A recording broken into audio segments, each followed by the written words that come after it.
the things that you're kind of having your takeaways from the challenge.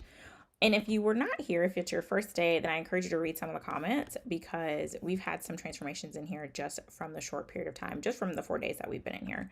And so it doesn't have to be where you are completely focused on thinking that your success takes a very long time to accomplish. It can be something that happens in a relatively short amount of time. When I think about my experiences, I have been an author for about going on 6 years. So it'll be 6 years in September. So 5 years at this point. And so that transitioned from being an author to being able to support others to bring their books to life. And so it doesn't have to be something that takes forever to be successful. All right. Let me pop some on the screen. Okay. And so the knowing that you didn't have to be in every arena for Tara, that was surprising. Okay. And then Andrea was elaborating on hers. Let's see. She said, the class gave me a clear understanding of how to approach my book launch with intention instead of just hoping people would find it. Very important to be intentional. That was something that we talked about on the first day, kind of digging a little bit deeper into what it is that you actually need to do to be successful. And the concept that the idea of let's just put it out there and people will come. If you build it and they will come. I don't know where that came from, but it just doesn't always work. And so being very intentional about the ways in which you are building, being intentional about the spaces you're showing up in. This isn't something where you have to kind of spray yourself across. You want to make sure that you are strategic in the places that you are positioning yourself. All right. Okay. Let's see. Let's keep going. Oh, no, it's fine. You don't have to apologize for typing. It takes a minute to type things out. So you are completely good there. Okay. And then I just started putting some on the screen. So you should be able to see me and then you should be able to see the little part underneath. But I put them up and then when I'm done, then I take them down. So this is Megan. So she said learning not to be in every room to make sales, understanding the difference between a launch and a release. And then honestly, the whole challenge in general has been great. Well, thank you. I appreciate that. Glad that you had some wonderful takeaways and are learning lots while you're here. And then she also said, okay, let's see. Okay, there. She also said to let people come to you and not doing the follow for follow. Yes, not doing that follow for follow is so important because when you do that, then you're really just attracting people who are trying to look for other followers as opposed to trying to look for people who want to follow you. Okay. All right. Thank you for that, Andrea. I didn't turn it on. I can see me, but you couldn't see me. So thanks. All right. So tonight we are focusing on pre-order success strategies. And we also are doing our hot seat. So once again, if you didn't get a chance to fill out the form for your hot seat, I encourage you to do it now. I'll put it back in the chat. And there you go. So you can grab that. And so it's just an opportunity to get a breakthrough on something that you are focusing on, something you want to explore. And so we're going to do a recap of our previous nights, and then we'll dig into tonight's content. All right, so on the first day, we talked about picking your pre-order platform, and we decided that, or not decided, but we came to the understanding that using your website to host your pre-order is going to be the most profitable strategy. And so with that, that includes things such as having your tiered options of being able to sell your book plus other items. And we'll talk a little bit about bundling tonight. I know somebody asked about that either last night or the night before. And then that's basically the process of including additional things with your book as well. Then you can include autograph copies. You don't have that option with sites like Amazon KDP for your pre-order or even when your book is being sold continuously. And so though this is the Pre-Order Profits Challenge, the strategies that you use here are ones that you can use throughout the course of your books being sold. So I don't believe in just making a big fuss and building a buzz just for your pre-order and then falling off the face of the earth for the rest of your launch. You want to make it so that you have sustainability, you have that visibility, and you have that consistency. And so that has to do with using strategies that don't result in you being burnt out. And then collecting that customer data. So that means that being able to communicate with your customers through email, through text message marketing, if that's your choice, and really even knowing who your readers are, because when you sell your books through other platforms that are outside of your website, except for like Kickstarter, you can also get customer data there, but you are blocking the options to be able to make that connection and to build that customer journey. Because if you don't know who your customers are, then it makes it a lot harder to connect with them. And then you can make a profit or make money even if one person purchases. And then you can also make changes to your book up until the time of release. And what you all were saying in the chat, exactly, the concept that your pre-order is a portion of your overall launch. Now, we know people do pop up and say, hey, oh, buy my book. And that's not a strategy that we are going to be focusing on, because we want to make sure that we are nurturing our audience, generating that buzz, letting them know that we have something that's exciting that's coming, and then really honoring that space. Because part of it, especially now, you may have heard this before with others in online spaces, that we're in what's called a trust recession. And so basically that means that there's kind of been this experience where people just are not as trusting of things that are in the online spaces. Now, books still have credibility, and so that is an excellent option to be able to weave into your existing services or products, or to use to tie into a product or service. But when it comes to selling things online, people are a little bit more wary and like, can I just trust this coach? Can I really know that this person is who they say they are? And so for someone who has done coaching professionally, I used to be a literacy coach, so I would coach the teachers to be able to teach their students. And then also someone who coaches students in essence. It can be, and also coaches authors, it can be a little frustrating when you're like, okay, well, I'm a legit person, but all these scammers out here scamming. Exactly right, like you said in the chat. Oh, and I see your question, T. Taylor. I know, I'll answer it in just a bit.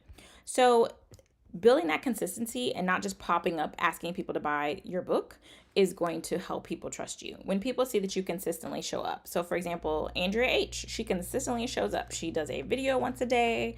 People know she's going to do it at that time. She's been consistent with it for a very long time. So when people are working with her, they trust her, they understand her, and they're able to gravitate towards her because she has that visibility and she's created for herself. Now, if she were to later pop up and say, hey, I'm hosting a pre-order, she still likely could be able to get the benefits of just popping up and asking people to buy something. But at the same time, it is more advantageous for her to build over time, because with your books, each one taps into a slightly different part of your audience. So it's not always that just because you wrote another book that same audience before is going to buy that same book. Every single launch, every single release, you have to work to earn their trust, and you have to make sure that you are approaching the right audience for that book. Because one thing you don't want to assume is that the people who bought your book previously are automatically going to need that next book, or that they're in the same place. Because depending upon what the topic is for your book, your hope and your desire is that the people who buy your book, who sign up for your services, who patronize you, your hope is that they are making progress onto their journey. So you want to take that into consideration. Okay, let's see. Yes, all right, lots of scammers. And so if you missed previous days, you can watch the day before over on YouTube. And if you are registered for the challenge, I send those out. And so, or you can just visit my YouTube and go to the live section.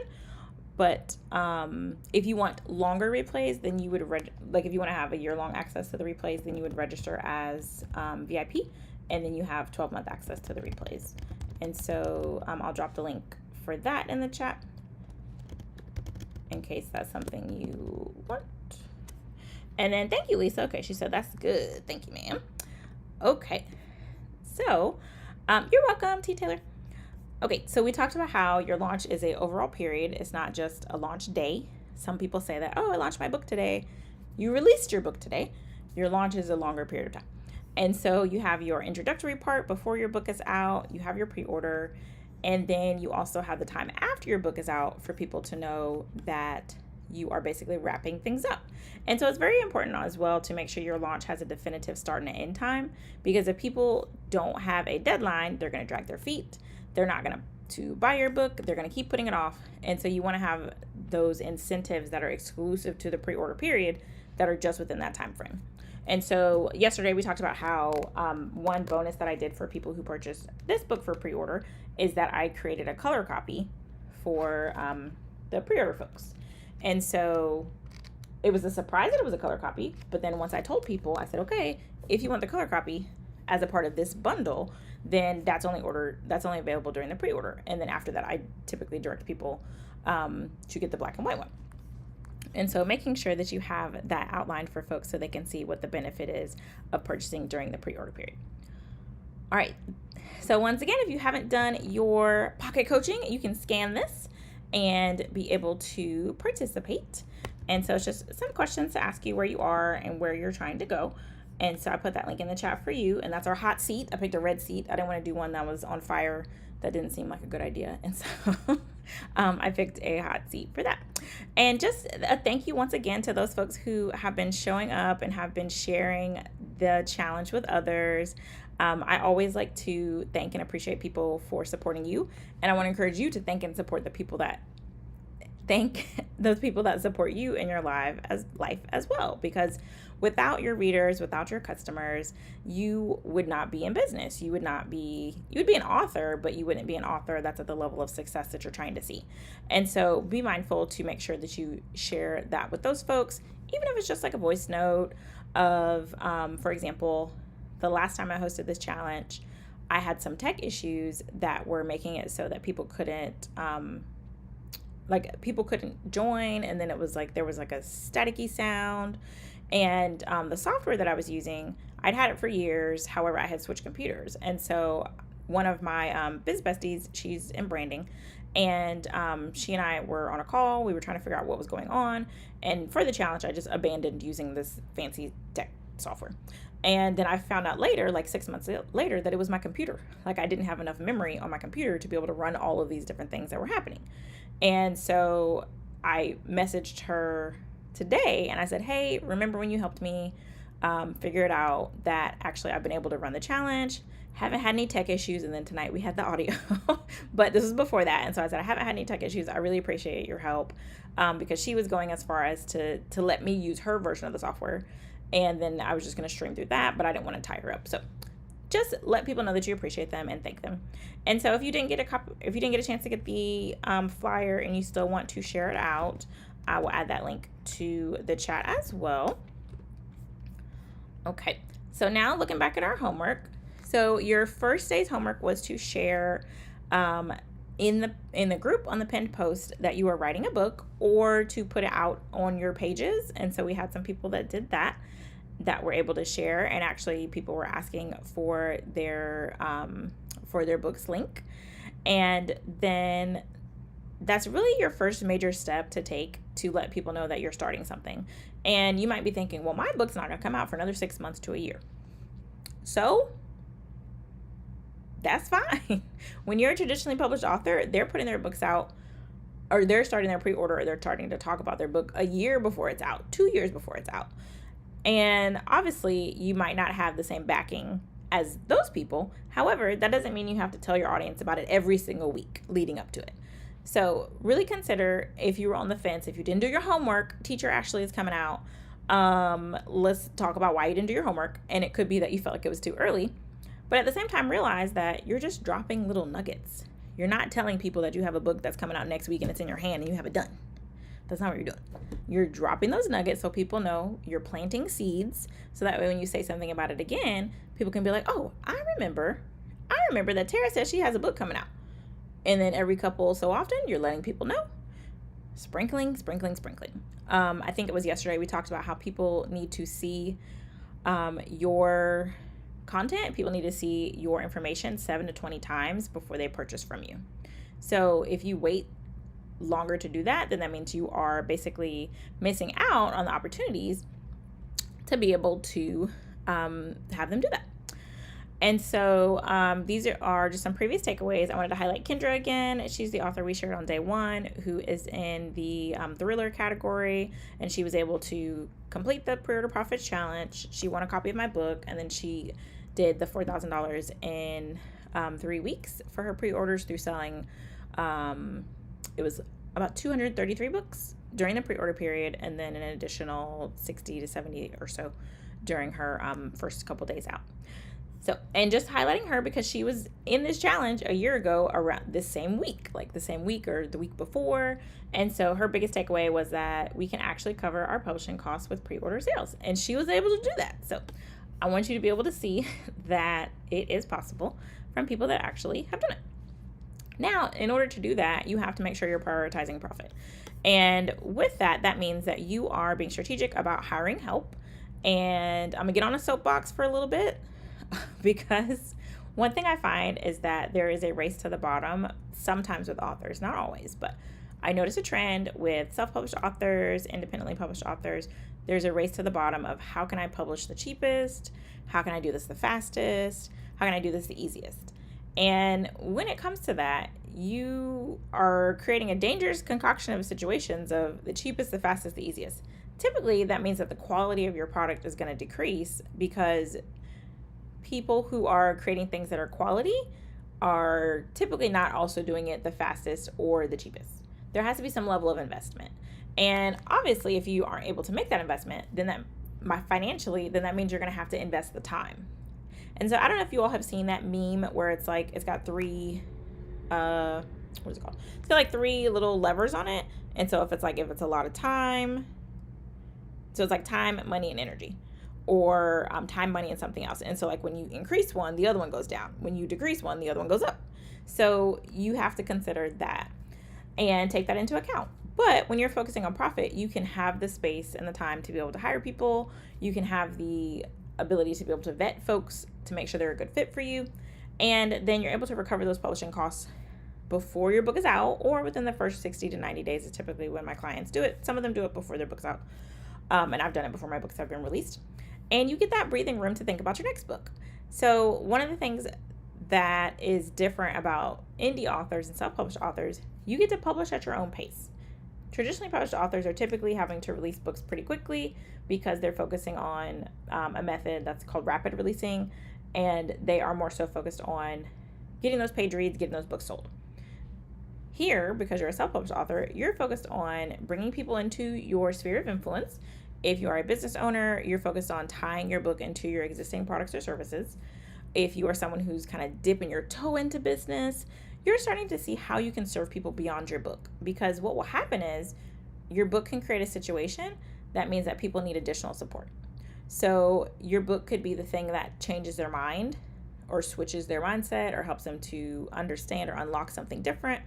And then they're going to need support with that after they've gotten to that phase. So one thing about being a business owner is that every problem you solve creates another problem for your customer. And not in a way that you are trying to do so, but it means that they are leveling up. And so they're going to need some support while they level up.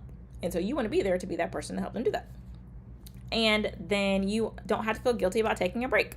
Drop a 1 in the chat if you have ever felt like, oh, I don't have time to take a break, or I don't have time to take a vacation on this, or I don't have time to rest. And I'm going to put a 1 in the chat too, because sometimes I feel like that too. So yeah, when you are so focused on like selling, then that could come off as desperate to your readers or your customers. And it can also just be exhausting. So there are going to be times where you need a break and you need to rest. And when you are strategic and aligned with what it is that you are focused on, then you can have that space and your nervous system can be regulated. And I'm not saying it's not going to be stressful. There are definitely times during your author journey you're going to be stressed, and that's normal. That's okay. During your launch period, you might be a little stressed. However, understanding the process and being able to map it out, having the items in place ahead of time so that way you're not trying to publish and promote your book and live whatever life you have going on outside of that, gives you that breathing room. And so that's always why I encourage people, even if you don't have a book coming out soon, understanding the pre-order process and understanding how to market your book before it's out gives you some time freedom. It gives you some mental declutter. It gives you the space and the freedom to not have to do all of the things at the same time. And that can be very liberating. And so, okay. So yeah, Tara said she feels desperate at times. Yeah, it can feel desperate, like buy my book, but it doesn't have to be that way. And then you can build your author platform so that way when people find out that you are releasing another book, they're in line, they're ready to go, and they're waiting for that next thing because they are people who become your army of advertisers. They become the people who are excited about the things you're working on, and they want to know how they can help.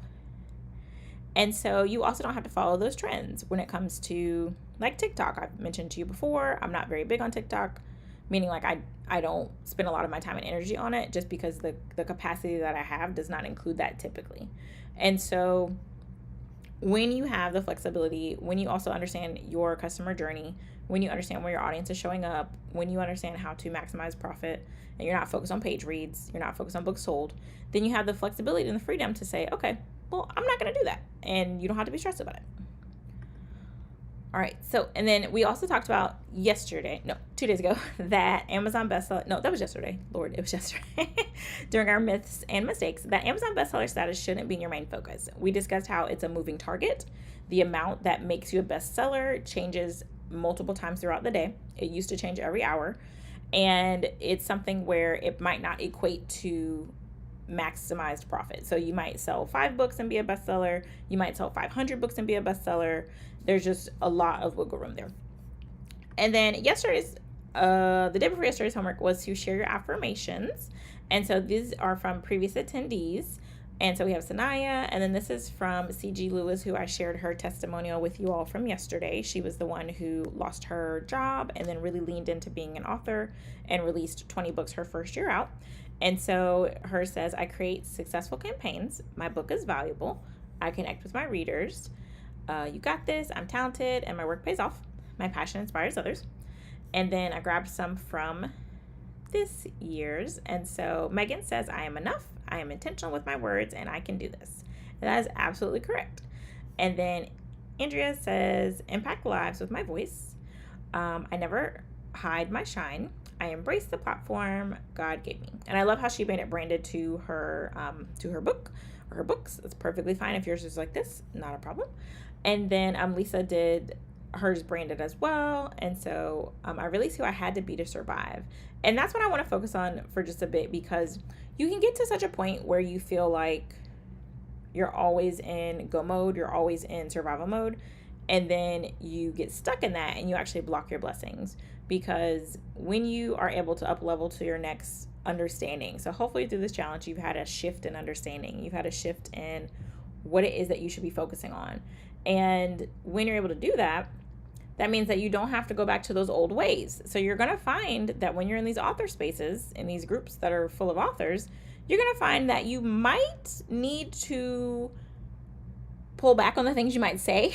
You might need to make an adjustment and think, okay, I might need to be in a different space. So there's certain author groups I've had to leave because the focus was mostly like, okay, who's the cheapest formatter I can find? Or what's the fastest turnaround? Not even really worried about quality, but just like, what's the fastest I can get this done? And it's like, for your readers, you're asking them to buy something from you. And if you're focused on the cheapest, the fastest, the easiest, not that you're trying to be difficult, but when you're focused on like the lowest, then that means that you're creating a product that is the lowest quality for them. And that's not something you want to do for your readers. If you want them to buy things beside your book, you want them to recommend your book, you want them to leave reviews that are positive, you really just want to be careful about that. I've actually worked with some authors who decided to cut corners. They came to me after their book was done and they wanted to market it. And they were like, well, I don't know why my book's not selling. And when I looked at their book, for one person in particular, they didn't have their book edited and it was full of errors and their description was full of errors. And I say this in not like a pretentious or haughty way, but people are not going to invest in something like that. They're not going to spend money on something that they think isn't of good quality if they can help it. And so you want to make sure that you create a quality product. All right, then yesterday we talked about how to find your raving fan readers. And so that brings us to homework from yesterday. So as I'm explaining this, drop your homework in the chat from yesterday of things that your audience likes doing and then something that they don't like doing. And so we talked about how to find your buyer, ways in which to locate them, put on your Detective Olivia Benson Law & Order SVU hat, Detective Stabler hat or Criminal Minds, whatever show you watch that's a detective, and really start to understand the places that they hang out, the things they say, the things they're interested in, the places that they are frequenting on and offline. And that gives you a deeper understanding of how to approach them. So if you know that your reader is somebody who is corporate, they are a little bit more buttoned up, then you know that LinkedIn is likely going to be the platform for you. If you know your person loves videos, they love quick information, they love to be like on the breaking news of things, then they might be more so a TikTok person. And so with that, that helps you to adjust the time that you're spending on social, the time that you're spending in these spaces, the reviews that you're reading, the blog posts you're spending time on, to really just gather that data, the community groups that you're looking at, things of that sort. So in the chat, you're dropping in one thing that your reader likes and one thing that you think that they probably don't like. And so then attracting your buyers. Using visibility tactics to be able to attract your buyers is key. Now, that doesn't mean that you have to stay on social media all day, every day. That's not what that means. That means that you have to be strategic about the places that you're showing up, and you have to be consistent enough for them to know that you exist.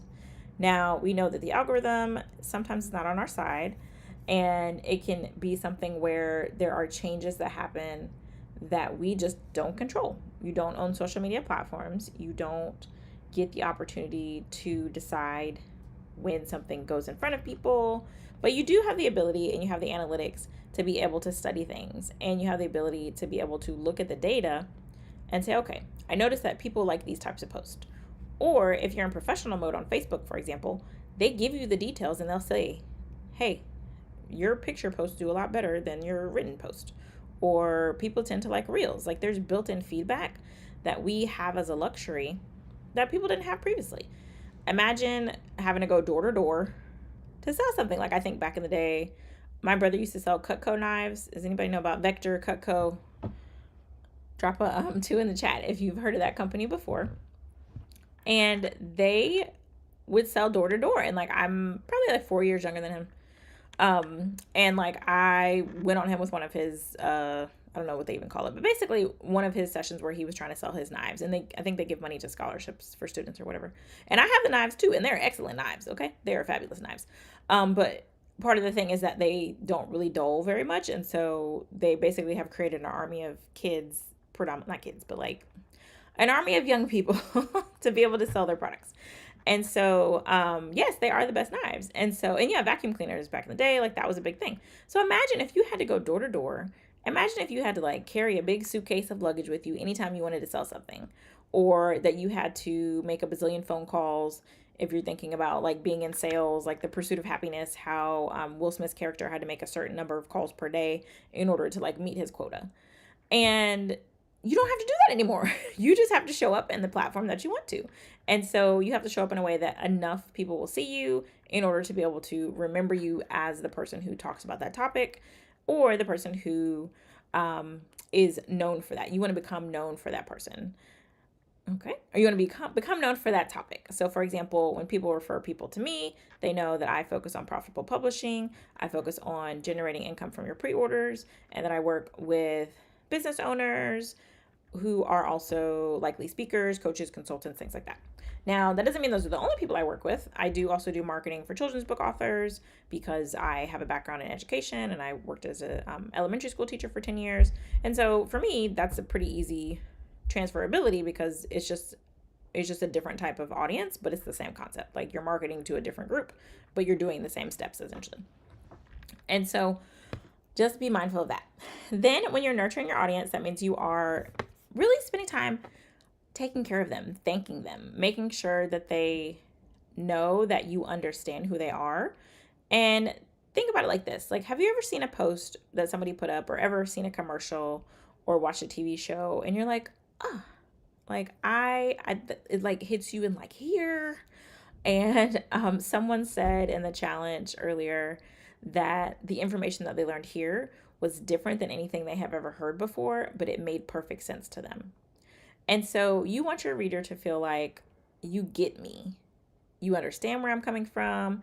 You get what I'm talking about. You get what it is like to be this type of person in this space, because those are the people that are going to be your raving fans, your ride or dies. They're going to be the people who recommend you to other people because they understand that you have an innate ability to really understand who they are and what they're going through. And so when you understand them, then you can create book bundles that resonate with them. When you understand them, you can create things that are great experiences for them. And so, for example, I know we used Bridgerton before, and I just say that because it's a popular TV show. So for example, hosting like if your book was adjacent to something like that, hosting a Bridgerton like dress up party, like a costume party, and then having like food from the time period. Like they would love that because it really helps them to immerse themselves into the environment. And so I know I mentioned a lot of nonfiction authors, but it works with fiction as well. So it's not something that's just specific to nonfiction books.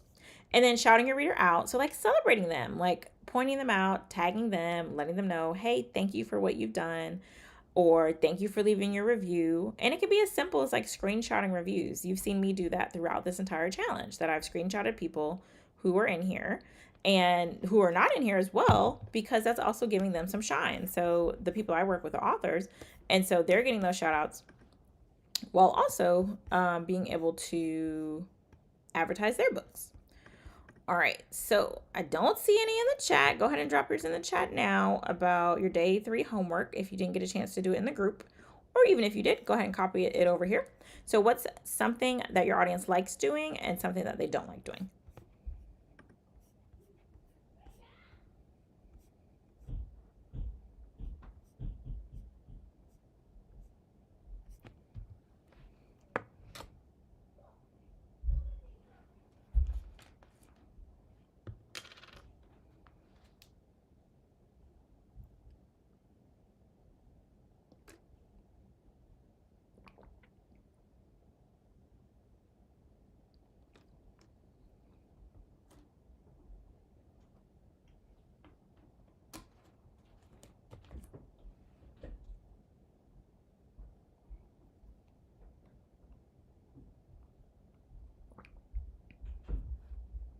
Oh, it's okay. No problem. You can do it now. No worries. So knowing what you know about your reader, what's something they would like? I know your reader is church folks who are there frequently. So what's something that they would like?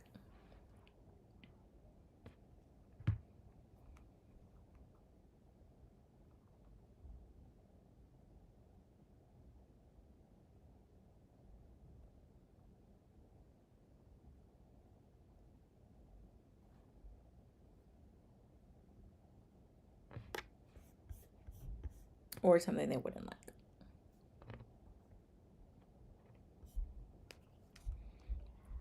Okay, so for Megan's readers, her book is about albinism and overcoming challenges with that. She said that they love for you to share behind the scenes and authenticity. Yes, that is a huge one, because when they can trust that you're going to be transparent with them and they're going to understand, like, okay, she gets me and she's going through it too, that can be a very powerful move. Okay, so Tara said that she would say they like self-reflection and empowerment, and then they dislike things that are too technical and not practical regarding the principles and what they're reading. Okay, so her people like real life things that they can apply. Okay, and that's probably transferable to a couple people, and that's fine if you don't know yet, Megan. That's cool. Okay, Andrea said my audience is looking for topics like how to there's a word, I'm not sure. How to live confidently or building an audience without selling. Okay.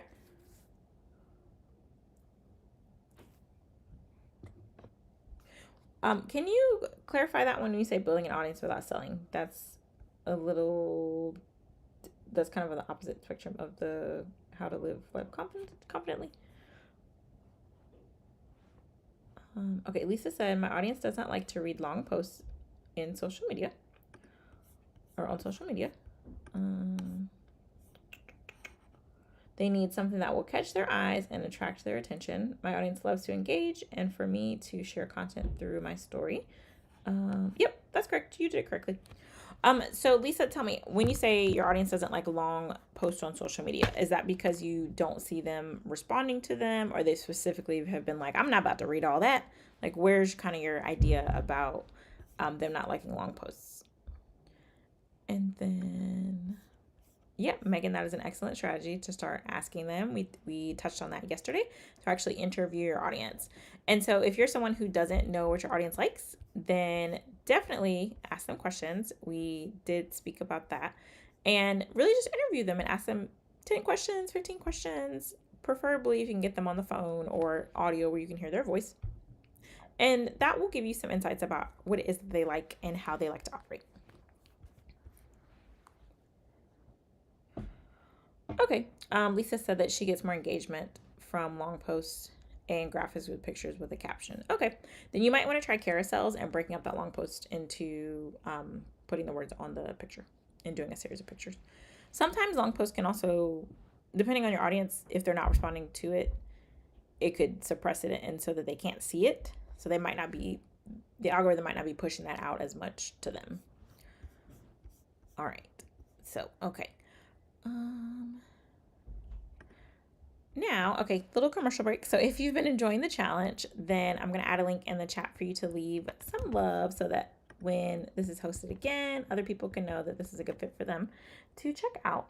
So you can just visit the link that's there or scan the QR code to just share your experience. And let me do it again so it'll hyperlink. And then, all right, so let's turn on in. And so just a brief overview of me. We've done this each day, but if you are new to me, I'm Ashley Shepard and I'm the owner of Shep Publishing and Profitable Publishing. And so I support coaches, speakers, consultants, and service providers to package their expertise into a profitable book that builds their brand. And so I've had experiences where I've gone from being a stay-at-home mom to being a full-time employee. I'm a millennial, and so I've literally had a business for the entirety of my working career in different genres, in different categories and different arenas. And so these are just some of the places I've been featured and things of that sort. And so during the challenge, this is a part of the free tier of the profitable publishing journey. And these are some of the other options, the level one, I should say. These are some of the other options you can engage with my content and connect with me. And the challenge is based in our profitable publishing Pentagon that I created.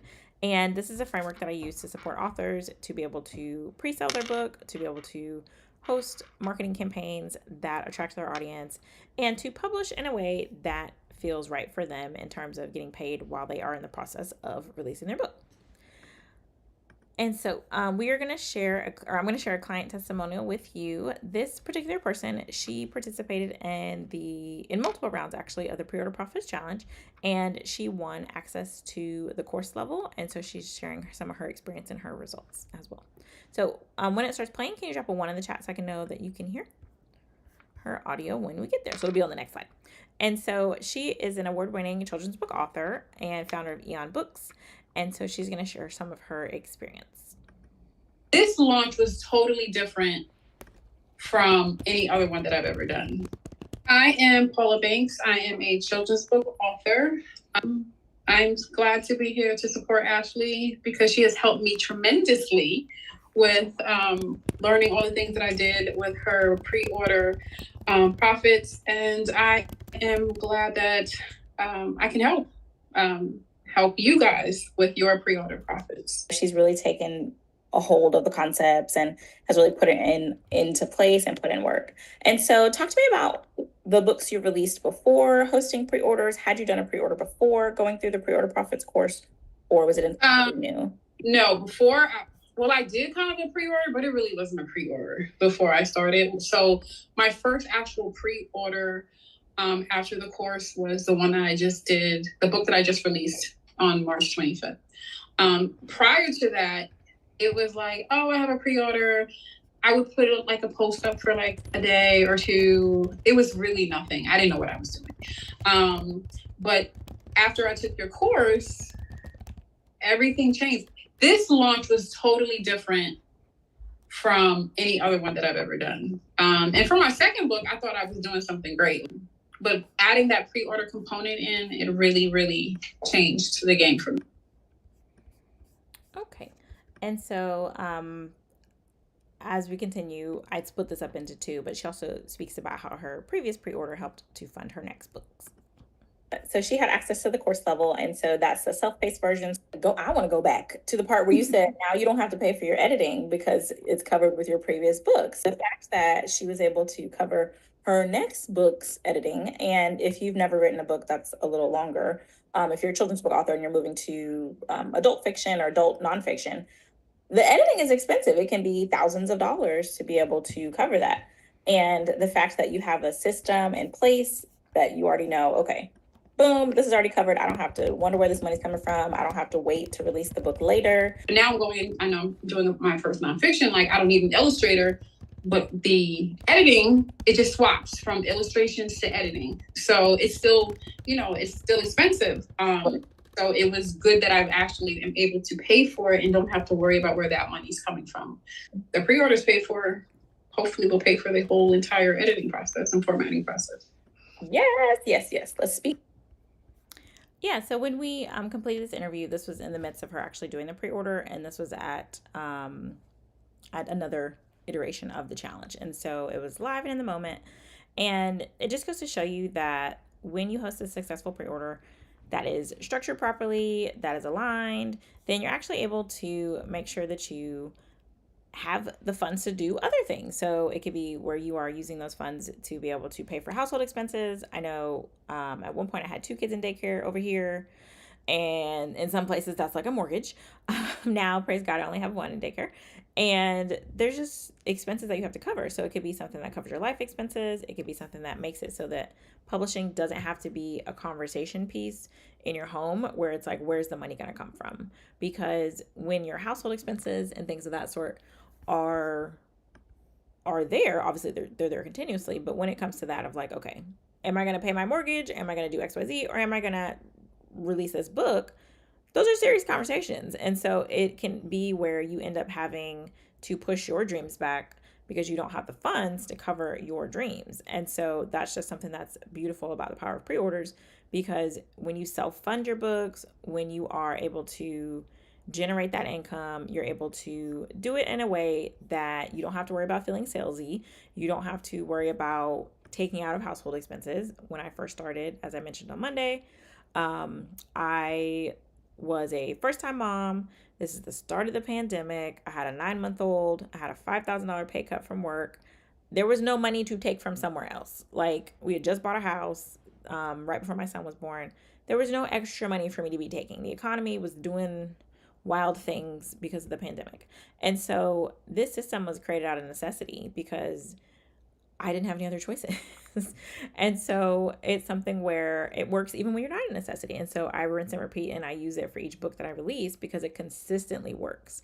It's something where when I think about all the things that have been happening since I've released my books, it's either been a recession, or it's been a volatile market with the stock market, or it's been a presidency that has just been kind of up and down, or it's been a pandemic, it's been civil unrest, it's been where I've had 2 pregnancies. Like, this, it works. And so that's why I'm so passionate about sharing this with you all, because had I not been able to do that at the time that I did it, I know that my mental state would have definitely suffered in a way that it didn't have to, because I was actually being healed through my writing process. Now, of course, I'm not saying that replaces therapy or anything like that, but I know for me, that was really empowering to be able to not only help myself, but to help others to get that transformation that I had. And then that continues with each book that I release. And so that's why I'm inviting you to participate in the Pre-Order Profits Accelerator. And so this is the system I've created that I use to launch and pre-sell my book, as well as what my clients use to generate 4 and 5 figures of income from our pre-orders. And so this is a system I use to cover publishing costs, to build my audience each time that I release, and to launch a book that is going to my ready-to-buy readers.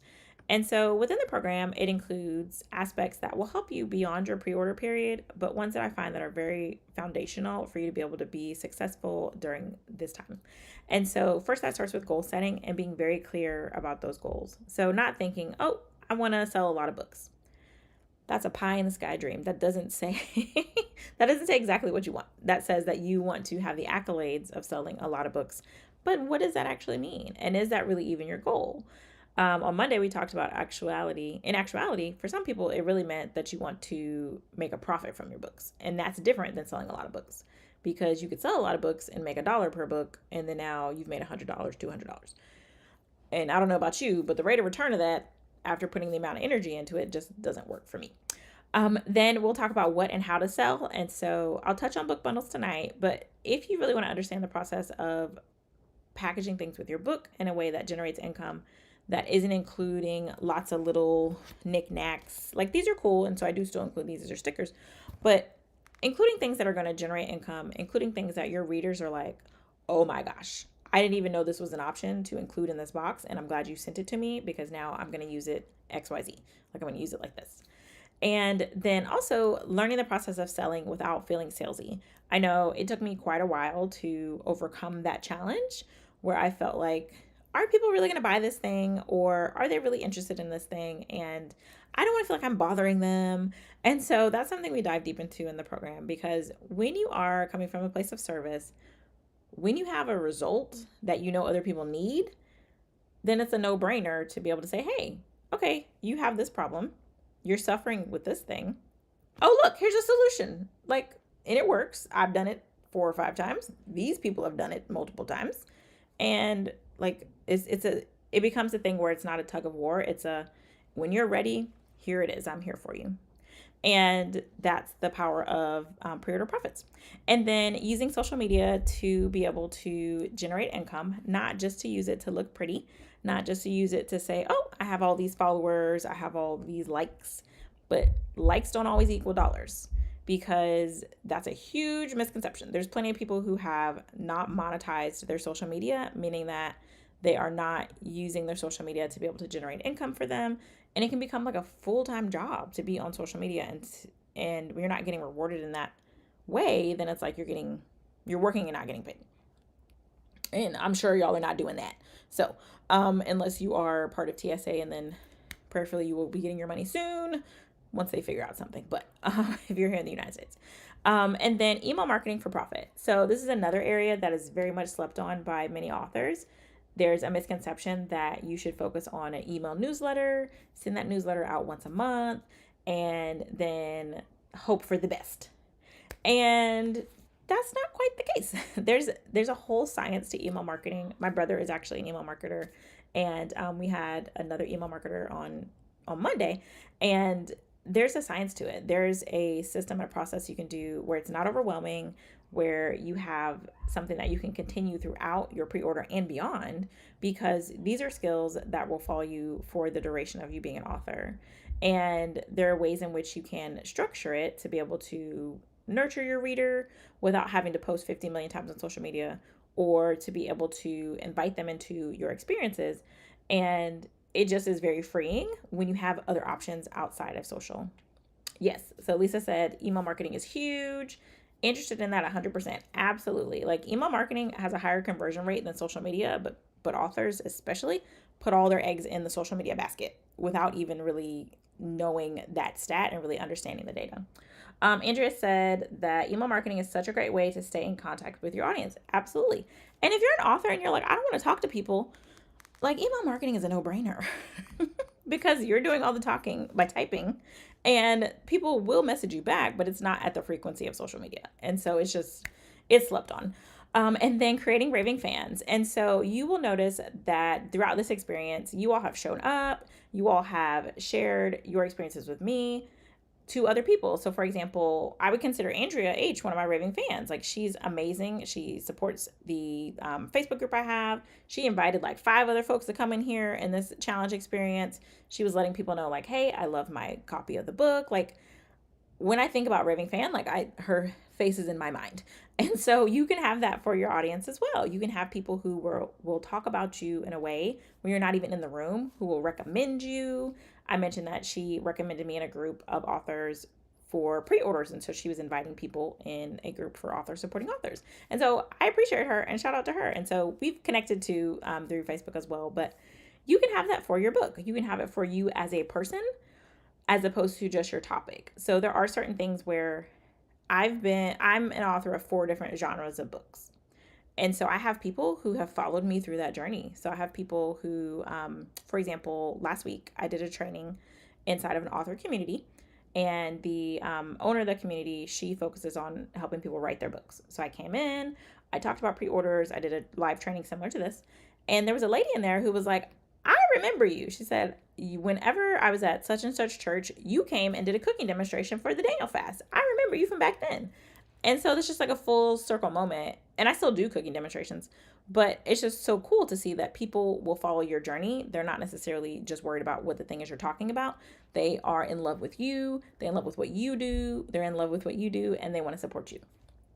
And so when it comes to like personal branding, then when it comes to your website, so developing your website so that it's optimized for sales, meaning that it's easy for people to buy things from it. Your shipping is not going to jam you up at the post office. You are not going to make $200 shipping mistakes like I did when I first did my pre-order. I miscalculated my shipping and I had to pay $200 extra. But I had made $1,400 in pre-sales. And so it wasn't a big deal because like I was mad about it, but it wasn't as big of a deal had that money come out of my pocket. And so those are the things, those are the strategies, those are the things that you aren't necessarily going to know that you're messing up until you get into it. And so we discussed that in session 6. And then finishing your pre-sale. So that looks like wrapping up those packages, timing your purchasing of your author copies at the right stage, because you want to make sure that you time that properly so that way when people get their books, it's aligning with your book launch. There's a lot of moving parts. And so that's something we focus on throughout the process, as well as giving you strategies to be successful post pre-orders, because I'm someone who believes that you should teach a man, woman to fish. You shouldn't just do it for them. And I want you to be successful beyond your pre-order period. And so all of the authors that I've shared with you, they have gone on to be able to use these strategies for their following books, whether they're out or they're in the process of releasing them.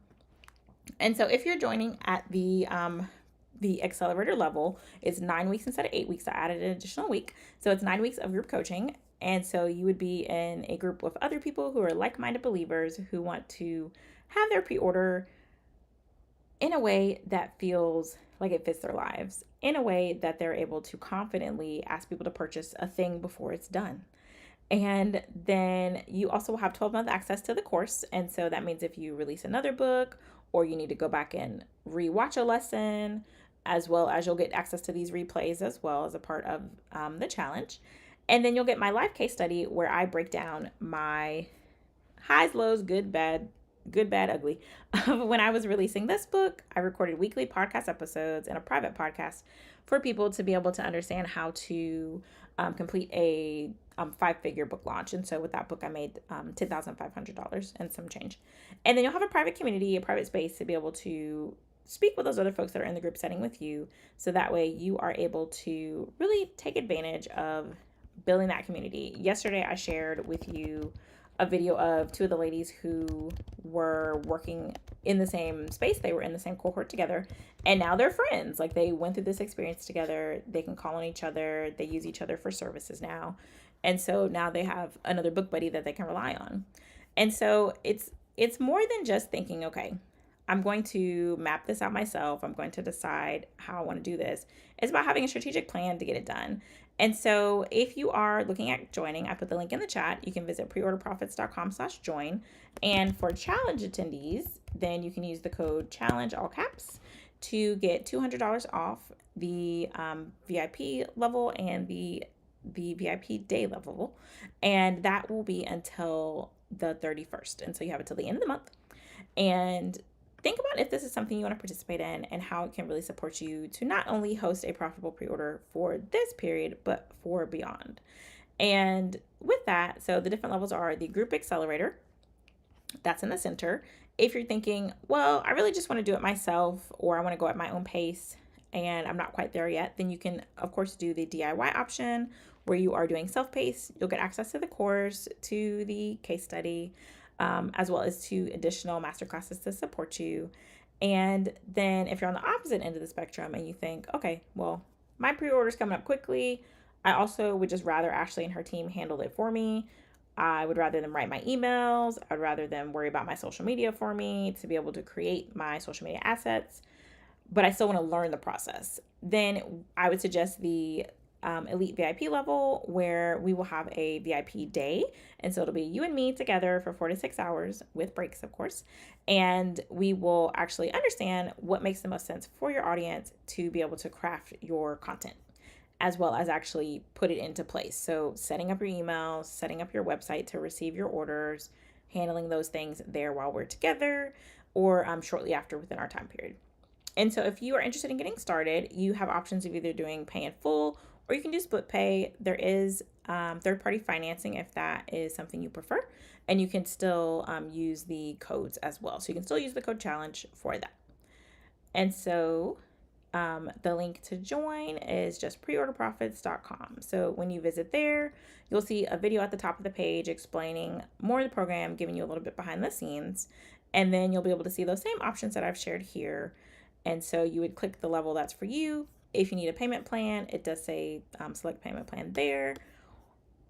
And that's the way to get started. And so you have access to that $200 off until the 31st. So now I want to share another client that I've worked with. She also is a publishing agency owner, and her name is Charmaine Perry Knights. And she was able to generate $500 in pre-orders for her, not her first book, because she had already released some books before, but she didn't do pre-orders on them. And so for her, this was a combination of doing pre-orders on her website, and then later she did also test out the feature of doing it on Amazon and Ingram Spark. And so she sold 127 books on Amazon, and then she used strategies of podcasting and social media as well. And so for her social media strategy, she didn't worry about doing her main page social media. She found groups of aligned audiences that helped her to get that done. And so she is a children's book author, and she helps other children's book authors publish their books. And she's also done a bulk book order of 21,000 books through a government contract. And so you can check her out on the interwebs. She is a great person to follow as well. All right. So now let's transition over to, well, hold on, let's do this right quick first. So I just want to remind you that your book deserves to be a success, and that you deserve to be a success. You deserve to have the freedom and flexibility to be able to understand how to make money from your books, to be able to do it confidently and not have to stress yourself out with things that are beyond what you should be stressed out with. Now, of course, publishing in general can be a little stressful, but you should be focusing on being able to decide, what colors do I want on my cover, or what should my title be, or how can I focus on my edits.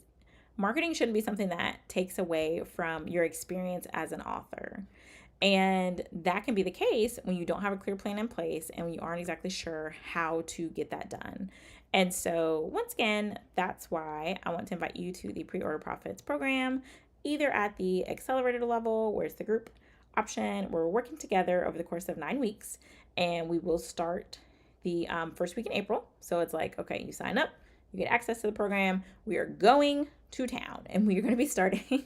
And whether or not your book is done, that's fine. It doesn't have to be done in order to complete the program. I've actually had people who said that they wish that their book wasn't done before they did it, because there's certain elements that we talk about including inside of your book in order to elevate the experience for your readers. And so, all right. So just as a reminder about that, you can visit preorderprofits.com/join. All right, so we're going to transition into our first hot seat. And so thank you for filling out your forms for that. And so I'm going to go ahead and call up. Let's see. Okay, we're going to call up Lisa. Lisa, are you able to come on the mic and maybe on the camera, Lisa? If not, that's okay. We can just stick to mic.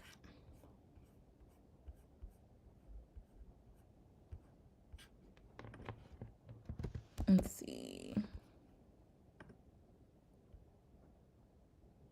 Lisa, I see you're still in the room. Would you like to come on up? Come on in the room. Want to come up? Mic only. Okay. Oh, okay. Okay. That's fine. You can do mic only, or if you prefer to do chat. I know that can mess with your throat. So, okay. She's a little under the weather. That's okay. It's your preference. You can come on the mic, or I'm sure you look beautiful, Lisa, but that's fine. You don't have to be on camera. Okay, so I'm reading your form while I talk to you. And so you're our first hot seat. And so this is just an opportunity to help you to get a breakthrough and to help you to get over the hump of something you're trying to battle. So we'll do 5 minutes per people that are called. And all right, let's get started. So Lisa's business is Boldly Becoming Her, and that's her handle on different platforms. And so she already has 2 books. She's currently in the editing and revising phase of her next book. And so for her, she wants to focus on visibility, impact, connection with her audience of women who are rediscovering who they are, identifying their worth, and choosing them again.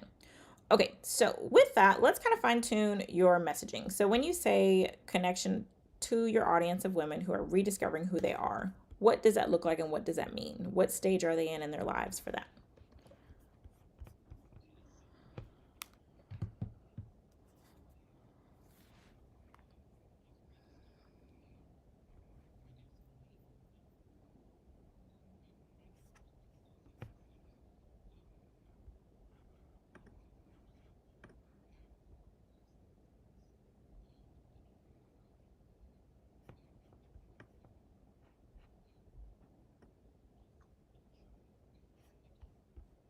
Okay.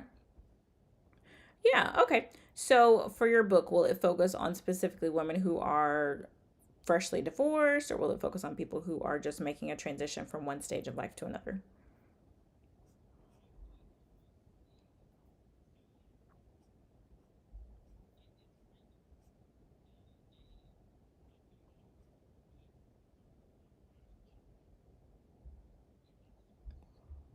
Okay. So is your journey transferable? Like if someone has not been divorced or if they're going through another transition, it's still applicable to them? Okay. So then when you say rediscovering who they are, what does that mean to you?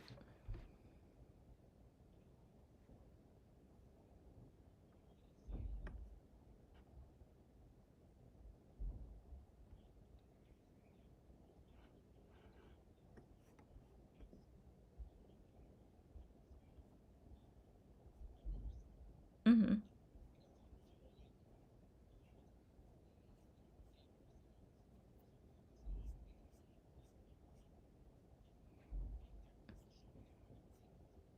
Mm-hmm.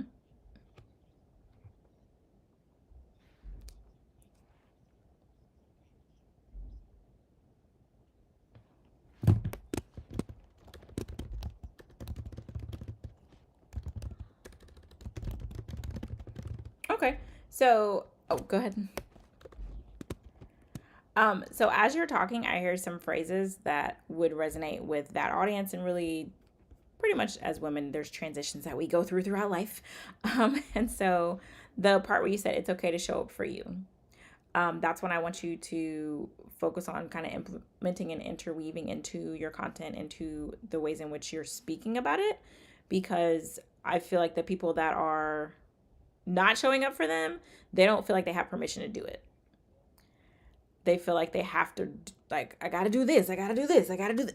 And really, you don't have to do all that, but society and ourselves we've told ourselves that we have to do those things. So, especially thinking about, I can see how this translates to people that have kids, where you feel like, okay, I got, like, for example, I pack my son's lunch mostly every day, and I was on like a running streak. He's in kindergarten. I'm like, I gotta pack your lunch, like, because I've been doing it since he was 2, and or since he was a little baby, even when he was going to daycare. And then there was one day I was just like, he can eat school lunch. Like, I don't have to pack his lunch.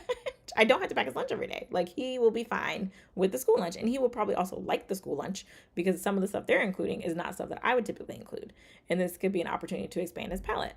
But I had to give myself permission to understand that that was even an option, because it's like, we know that these things are possible. We know that we should take care of ourselves. We know that we should put as much energy and effort into ourselves as we do other people, but we don't. And so, okay, yeah, I think that's very powerful in terms of that messaging. And so, I think for you, you want to be mindful of, like, mentioning your story as like a way, because people can resonate with being divorced, but then also showing the transferability into different areas of women's lives. So maybe getting some additional times of like, okay, after having a child, going through perimenopause, like different ones that are going to be more likely for someone to resonate with, that's transferable. Does that make sense? Okay, all right. That's our timer for you. Do you have any questions I can answer before we go to the next person? Good, good. You're welcome. All right. And you were getting some love in the chat too, so check that out as well. Okay, now we're going to go to our next person. Find their form. Okay. All right, Tara, are you able to come on mic, or and do you want to come on camera? Do you want to be on camera? If not, it's okay.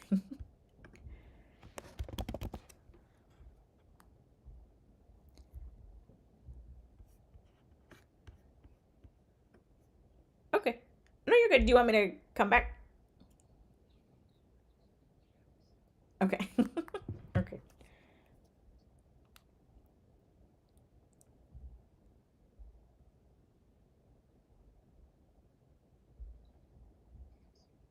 Oh, no, hold on, sorry. We're gonna test out our fan. In progress. Hold on.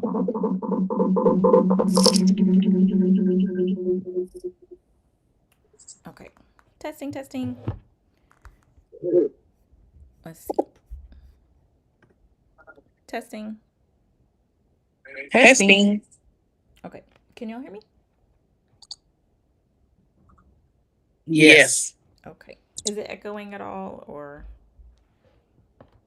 No. Okay, perfect. It's a little lower than the other. I mean, but we can hear you. I can hear you. Okay.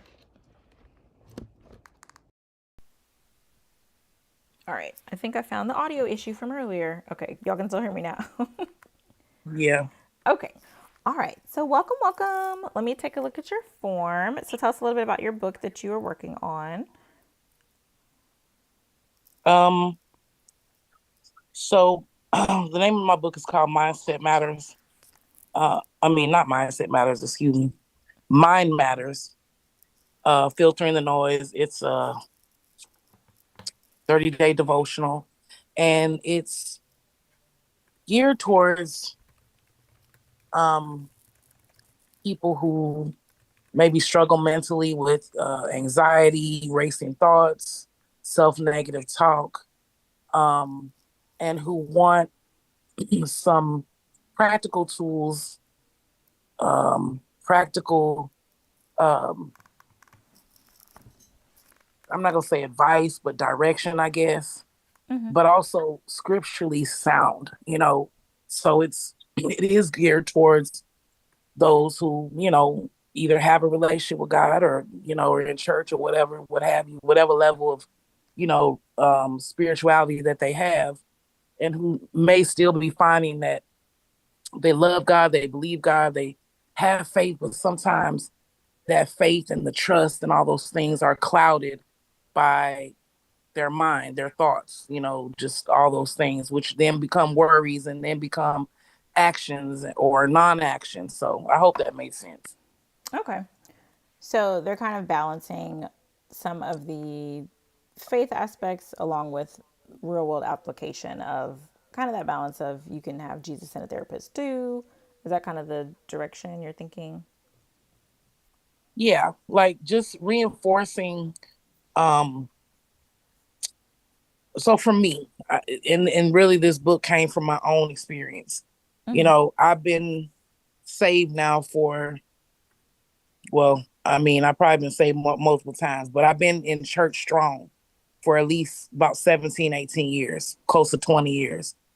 But, and I did all the things. I was in church all the time. I did, choir, this ministry, that ministry, but I still left away after every service feeling broken and lost. And like, why is God favoring those people over me? And a lot of it was just, I was fearful, doubtful, just all the things because I lacked just a greater understanding of my own spiritual authority and who I am in God. And how that translates into my everyday life. And so I struggled with that for years. I mean, and just really until I wrote this book, God kind of like took me as my own example and was like, you have to start doing this work in your life. You Mm-hmm. have to start renewing your mind so I can change your life. And so that's how the book was birthed. So it's kind of like um, a facilitator between the word of God, but also just practical things that we can do to reinforce what God is saying in our everyday life. Okay. So that last line you just said, you said a practical tool we can use to reinforce things that God's doing in our everyday lives. Save that.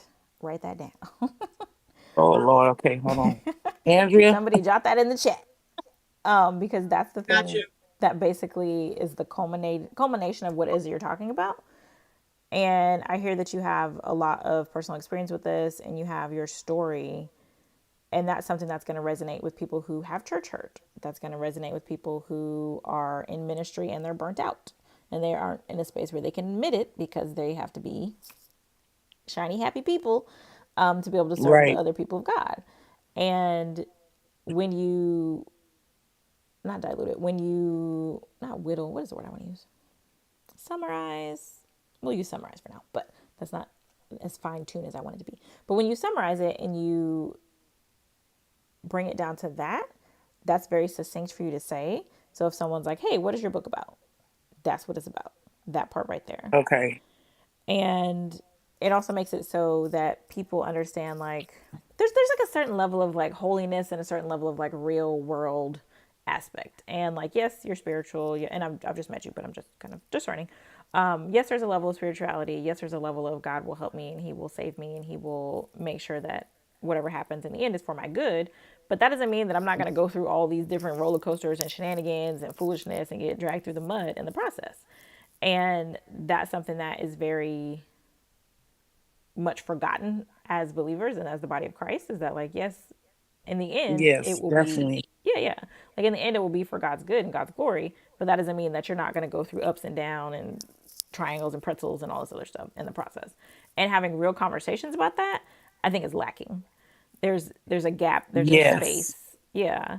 There's a space that is there for people who just want to be real, and it almost feels as if like you can't be real because if you complain about it then it's like but God is good, and yes, God is good, but I can still be angry about this thing. Like I Yes. can still have feelings. He gave me the ability to have a spectrum of emotions. Like he didn't just, and that's our timer, but he gave me the ability to have the spectrum of emotions, all of these ideas, all these feelings, and so I don't have to suppress those things. I can bring them to him and have those conversations and say like, God, I'm angry. Like I'm mad about this. These people did me dirty, and I Yes. did what I was supposed to be doing. And so using your experiences to focus on storytelling is another thing I would suggest to you, but storytelling in a way that you share your story and then you let people know how it relates to them. Okay. And so making it relatable to the point where they can see themselves in your story, even if they haven't gone through that experience. Okay. Does that make sense? Absolutely. Good, good. All right. Okay. I see. Who is Zoom user? That's Megan. Oh, hey Megan. Okay, yes, ma'am. I'll get you the link. Okay, yeah, see, you already got a Thank buyer you in the so much. chat. Yes. Oh, thank you so much. See, and that's what it's about because you put yourself out there, you're willing to come on and answer the questions. And so you just never know. People need what it is that you have, but they don't know you have it. So you got to put yourself out there.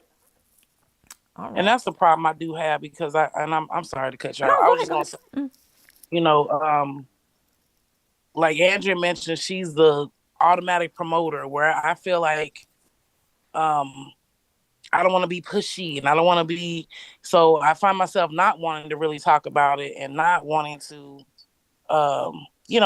promote when I know I should. So I gotta get over that. And a lot of what we talked about has helped me with that.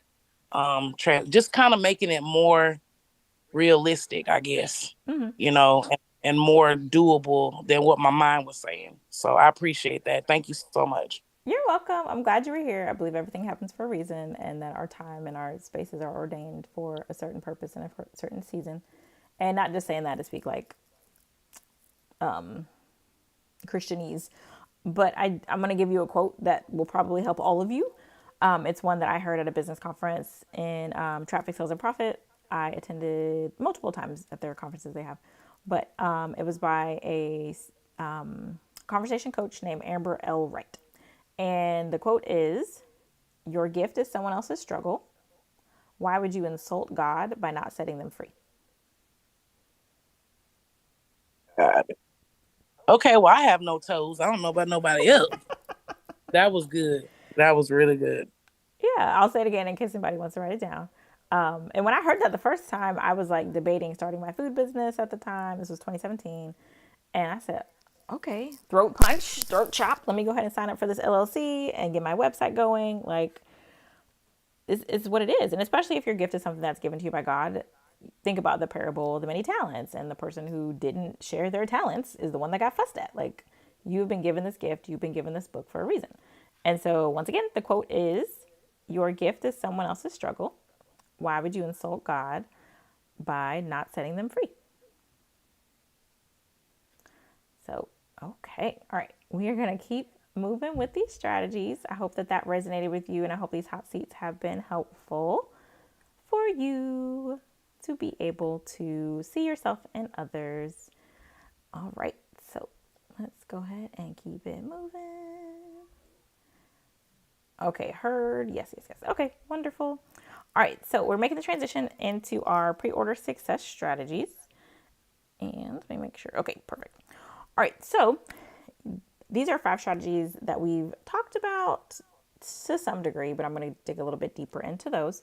And to do that, I want to share one of my clients as a spotlight, and her name is Essie Faye Taylor. She is a multi-passionate, multi-dimensional author, and she's sharing some of her experiences working with myself and my company. Hi there, Essie Taylor here, Amazon #1 bestselling author, as well as a 5-time self-published author. I'm here to sing the praises of Ashley Shep. She is amazing. I've hired her as a coach in my pocket, as well as a marketing coach, and she has just been incredible in her just her gift of nurturing my gifts and talents, and also just coaching and teaching me ways to launch my books, and also ways to bundle my books for maximum profit. And so if you're wondering, hey, who can I have to help me with my launch, my book launch? Who can I help to help me publish? Who can I hire to help me publish or self-publish? Ashley is your girl. She has the receipts, and she's down to earth and approachable. She's also very professional, and I really appreciate um, her skill and her willingness and flexibility to work with me. So if you're wondering if you should hire her. You won't regret it. Thanks, Ashley. Okay, and we are going to do more hot seats later. Just wanted to move into the next part. All right, so the first tip, I kind of breezed past that, but it's to allow yourself adequate time for your pre-order to be successful. You have to be mindful that you don't just want to just go and only give yourself like 2 weeks to get your pre-order done. You're doing a whole launch, you are introducing an audience to your book, and if you're using social media, for example, then you are also kind of battling an algorithm. And so you want to give your book time to be successful. And so previously we talked about using your pre-order timeline cheat sheet to be able to map that out and realize if you have larger goals, then it might take longer for you to get that done. So if your goal is to sell 1,000 books or your goal is to sell 10,000 books, then it might take time to do that. And so, for example, I sold 1,000 books my first year. Yes, so my first year as an author, I sold 1,000 books. Then within the next year period, I sold 1,000 books in 5 months. So your efforts compound. Your efforts do stack on top of each other, but as you're navigating this process, it does take time to be able to understand how to do that. And so you also want to set clear pre-order goals. We talked about moving away from thinking that you should focus on books sold as your only metric. It's okay to say that you want to sell a certain number of books, that's fine. But you want to be very clear. So when I was releasing my cookbook the Daniel Fast Meals cookbook, I knew that I needed to cover my publishing costs because these were ordered from overseas, and I knew I wanted to do this paperback, hardcover, and spiral. And at that time, it was $3,300 to order 450 books. Yes, 450 books. It was actually a different amount because I ordered more, but then there was an issue with printing, and so we'll just stick with the 450.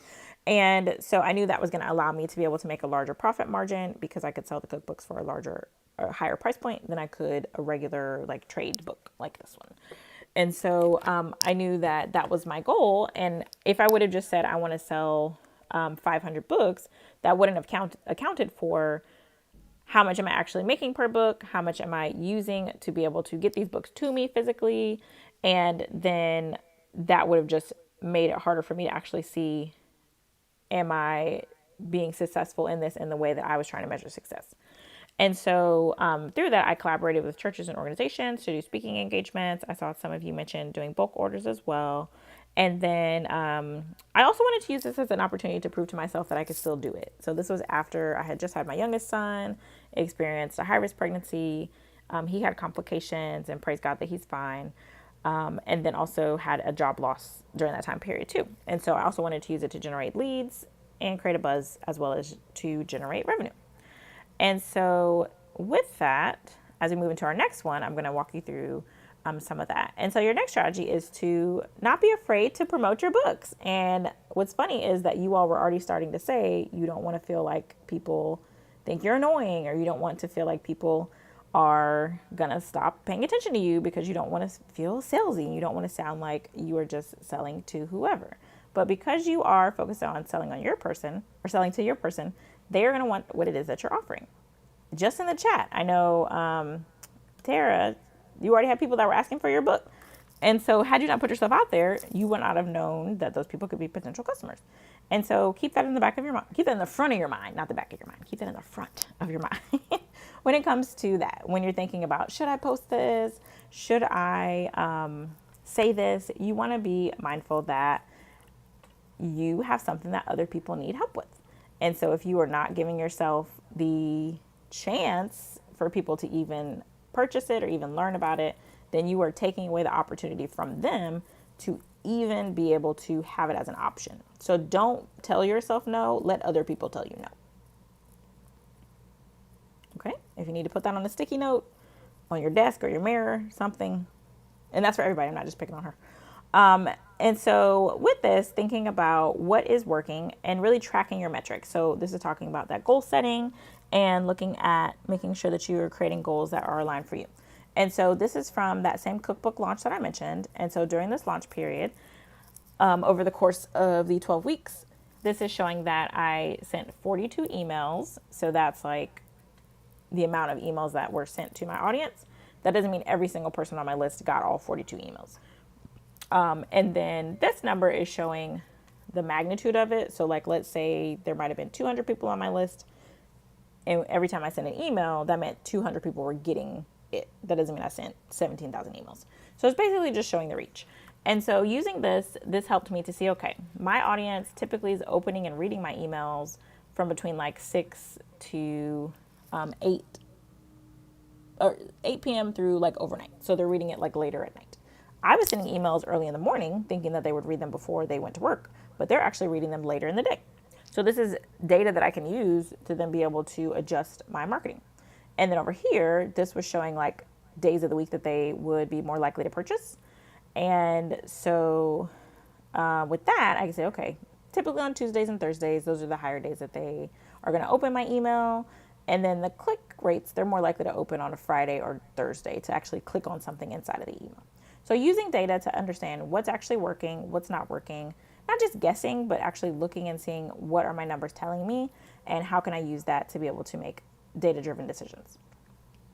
And then using metrics that show, okay, so these are people that are sharing my items, posting it, looking at the reach that you have on social media. That's a result of people engaging with your content. We talked a little bit about that with thinking about when you are posting on social, having that data that's already inside of the platforms. all these social media platforms collect all this information. Use the information to your benefit to be able to help you. And thank you, Andrea, for putting that in the chat for that quote. All right, so the third strategy is to have a book launch. And so we have talked about this repeatedly. You are not just going to pop up and release your book and say, buy my thing. You're going to have a systematic launch with a series of steps to be able to let people know that you have something coming out. And so if you did your homework from day one, you already have done step one, which is to announce that your book is coming out. If you haven't done it, there's still time to do it. But you want to take people on the journey. You want to be consistent about the things in which you're sharing with them. You want to let them know that, hey, this, and this is happening. These are the highs, these are the lows. These are the things that I am going through while I'm working on bringing this thing to life. And so just kind of some snippets of sharing with my most recent, or not most recent, I'm sorry, with the cookbook launch, because that's the example I'm using. All right, so we are back on the hot seat. And so we are going to pull up our next person. And I didn't mention before, but if you have questions, you can add them into the chat as we go along, and I'll either answer them currently or towards the end if it fits better with a different topic. So it might not be something that is a good fit for what's directly related to what we're talking about.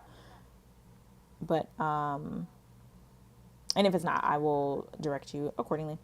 Okay, so next up we have Andrea. Do you want to come on camera or do you want to stay on the mic? And then Megan, you're next after that.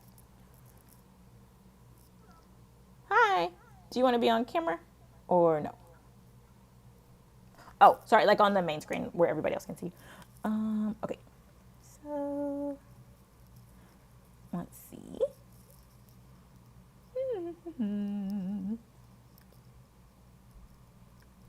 All right, sorry, one moment. Okay, so I will pop you up there. All right, so are you at the stage where you're comfortable sharing your book topic? I know you're doing a bit of a release, so.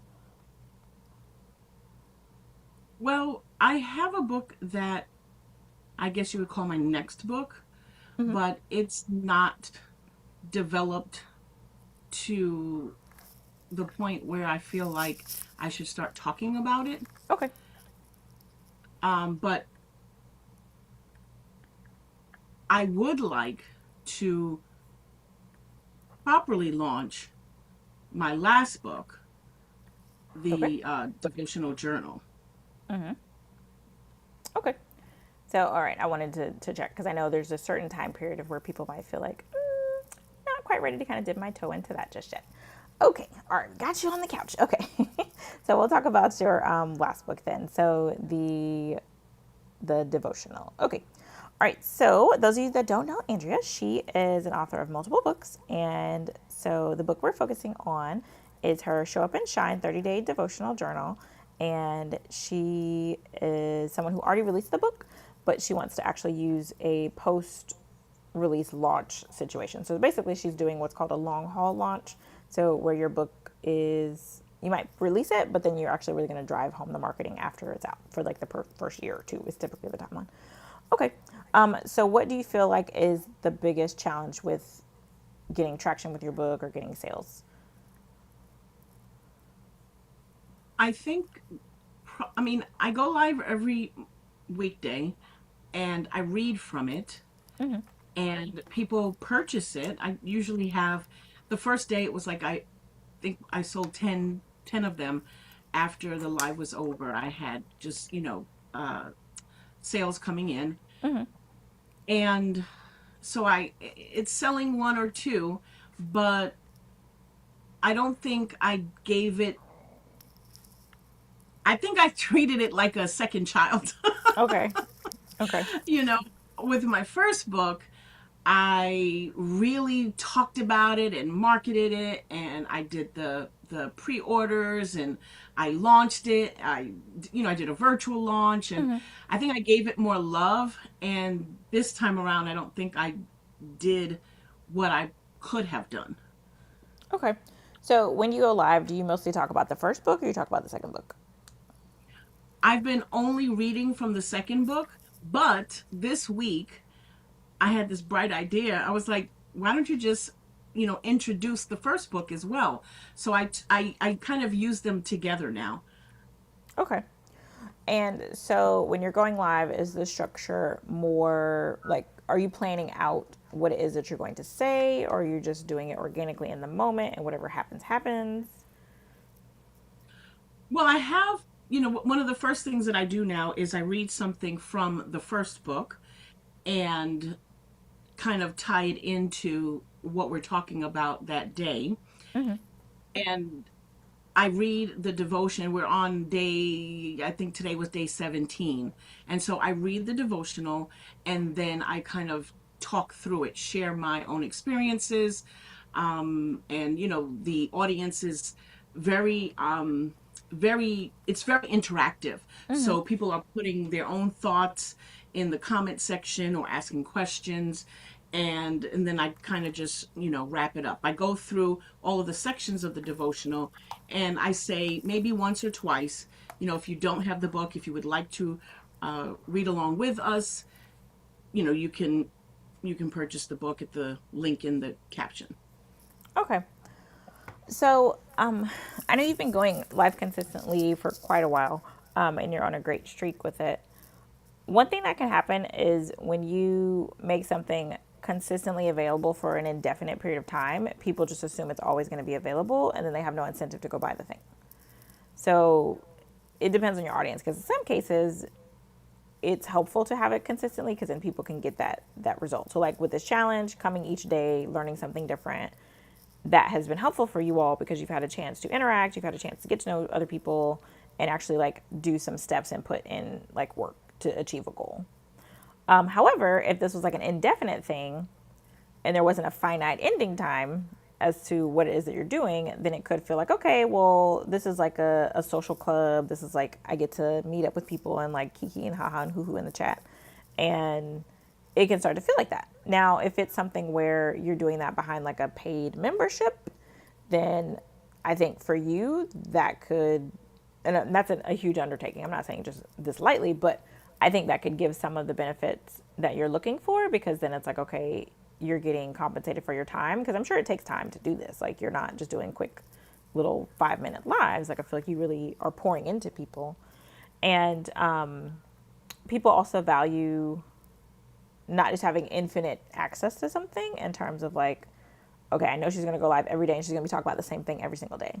Versus if you, and not the same thing, not to diminish it, but like the same topic from the book. And if you're going in order of the book as well, then it's like, okay, well, I don't really need to go buy the book because I can just come back tomorrow and she's going to go over the next day and she's going to do this like continuously.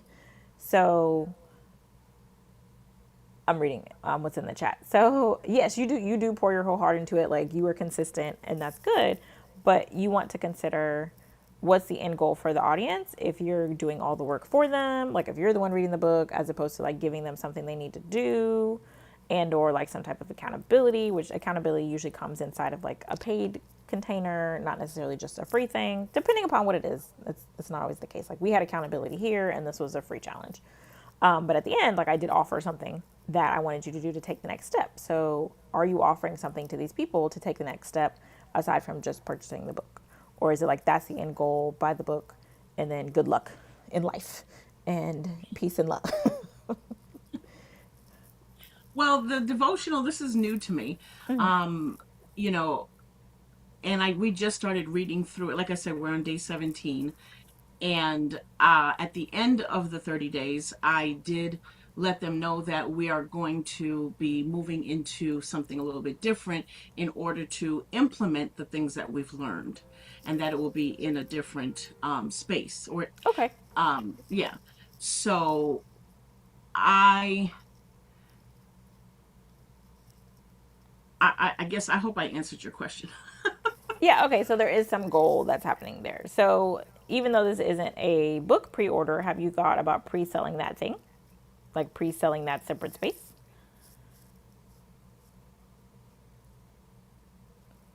I thought about it, but I'm not quite prepared for it, and I I don't know that I really planned on doing that part as a paid thing. I think my initial thought was to do an ebook or like worksheets or something, um, and have that where I'm collecting the email addresses and then wanting to do an actual class, because I used to put on conferences Mm-hmm. all the time. I Mm-hmm. used to do virtual master classes. I did all of that before the pandemic, during the pandemic, Mm-hmm. and I haven't really done it since. And I've been trying to gear myself up, and I guess gather the courage again to do it all again. And of course, that would be paid. So what's stopping you when you say gather the courage? Is it that you think, like, why don't you have the courage currently? Do you think that people aren't going to come to something if you change the model? Do you think that people aren't going to pay for something like that? What's the blockage? I think I need to read Tara's book again because literally it's all what's in my head.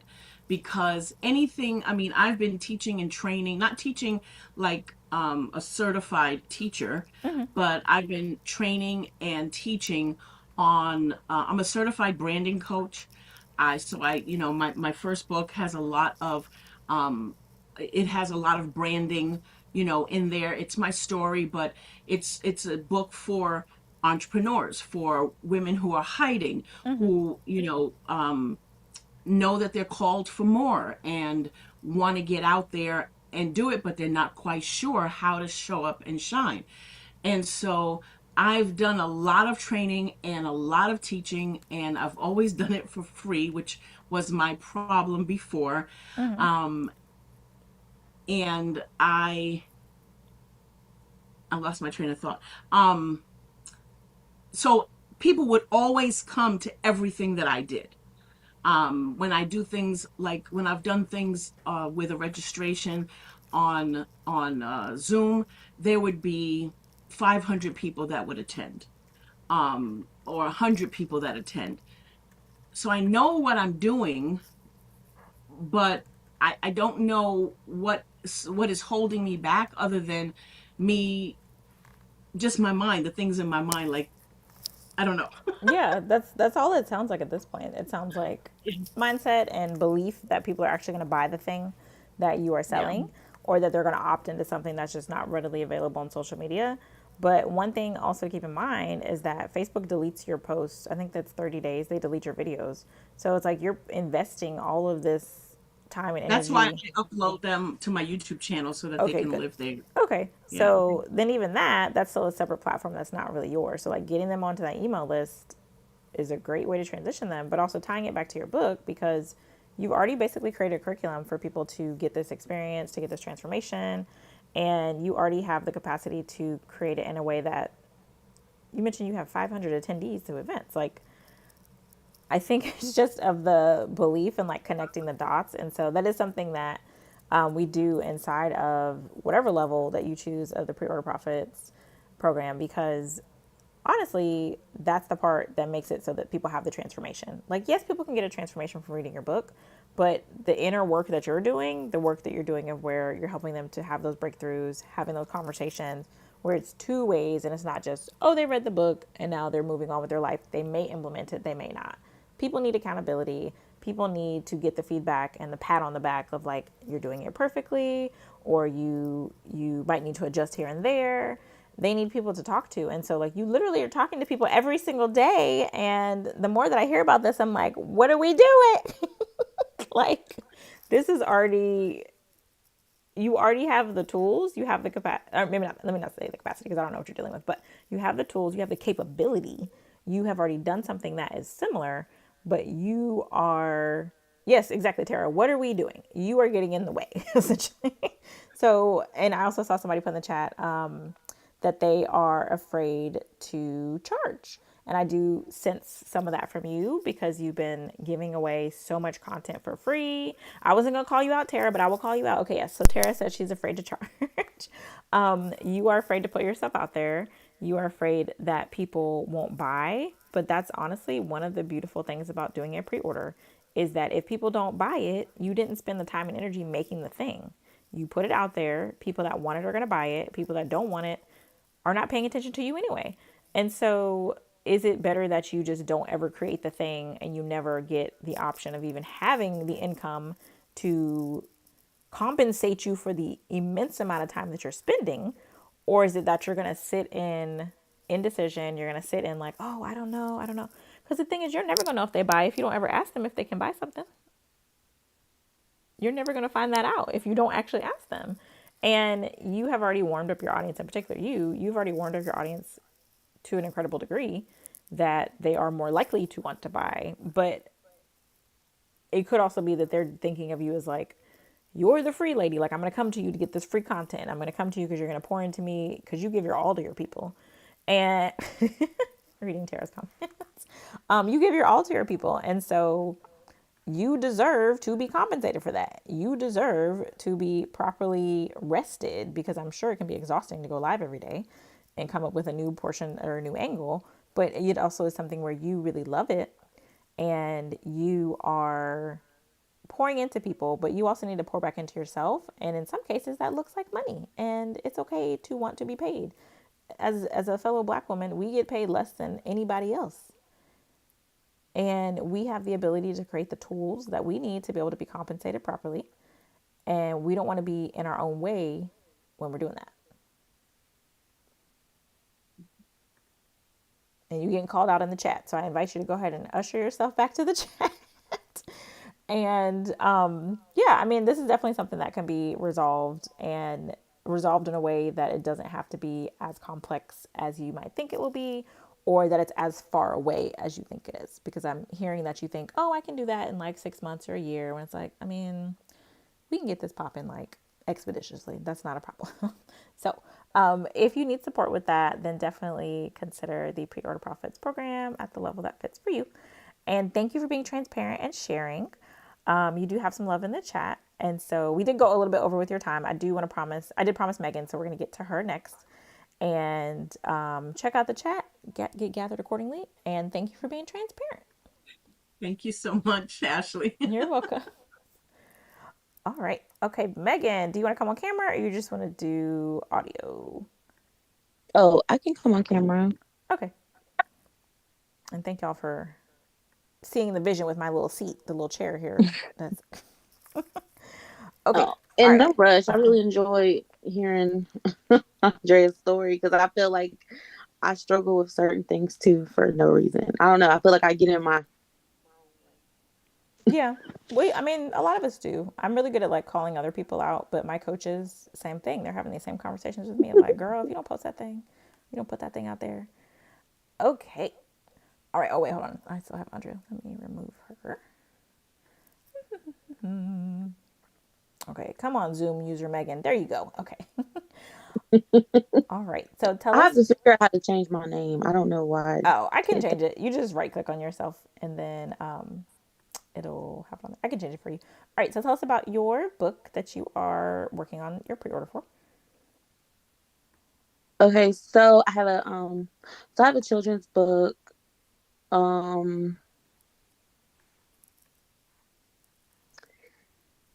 My children's book is on albinism. I'm albino. So it's talking about expressing kindness and how to build confidence, and just being just embracing who you are. But the book is done. The book has been done for a few years, so I'm just doing a relaunch. However, I am working on a self-help book. It's almost done. I'm almost done writing it. And it's also on albinism as well, but it dives deeper into like from me being a child to an adult, and how I've overcome many challenges, and it's just kind of breaking down, just breaking down everything. Sorry, y'all, I'm so bad at this. You're fine. You're just talking. This is not a speech. You're just free flowing. Keep going. Yeah. So yeah, it's on albinism, and basically just expressing kindness, building confidence, because I've had to build a lot of confidence over the years. And I guess since I have one book completely done, which is the children's book. Okay. Like I said, I did a relaunch. Not sorry, not a relaunch. I released my book in 2022 to family and friends. But my goal was to release it to the public, but life happened, so I just haven't really been able to do it. And like I said, the book is completely done. It's Mm-hmm. just now I'm working on a self help book, and I'm trying to figure out because I want to get both of the books out, especially the children's book, but really the self help book as well. So I'm just trying to figure out if I should bundle them both together in a pre order. I don't know. I just don't want to confuse my audience Mm-hmm. because it's the same Topic. topic, it's just different age groups. Mm-hmm. Okay. And so I know we had talked briefly Mm-hmm. before about Yeah. your context, but I wanted you to just add it to that. And Lisa, see, we got another person. Lisa wants your children's book already. Like people are making sales here at the Pre-Order Profits Challenge. So we'll make sure you get that information. But so yes, when you think about your audience, you have to decide what path you want to follow. So for you in particular, when we talked previously, we discussed considering families that have albinism. So where it's like an entire, it's affecting multiple people across the family, Mm-hmm. and that would make sense to bundle it together because it's like okay, the parents or the guardians or whoever, they have access to it, but then also the children have access to it as well. And Mm-hmm. when you do bundles, you don't have to make each bundle have the same thing. Now, there are certain caveats you want to consider, and we'll get to bundles in just a second. You want to consider that you don't want to put so many options in it that people get confused. So, typically, if you are doing more than like three options, people are just not going to buy because it's too many different things for them to think about or figure out. And then you also want to consider who it is that you want to serve and who do you feel like you can make the most impact with. Now, I know you said your children don't have albinism. Mm-hmm. Okay. So not that that like means that you can't support people who do have children with it, but your lens Oh, is yeah. going to be from the your perspective of when you were a child and you were growing up with it, as opposed to like being a mom with children that have it because your children don't have it. Mm-hmm. However, you could also discuss how what it would have been helpful to you as a child. Does that make sense? Mm-hmm. Yeah. Can you hear? Yeah, I can hear you. Yeah, yeah. Oh, okay. Yeah, it makes sense. Okay.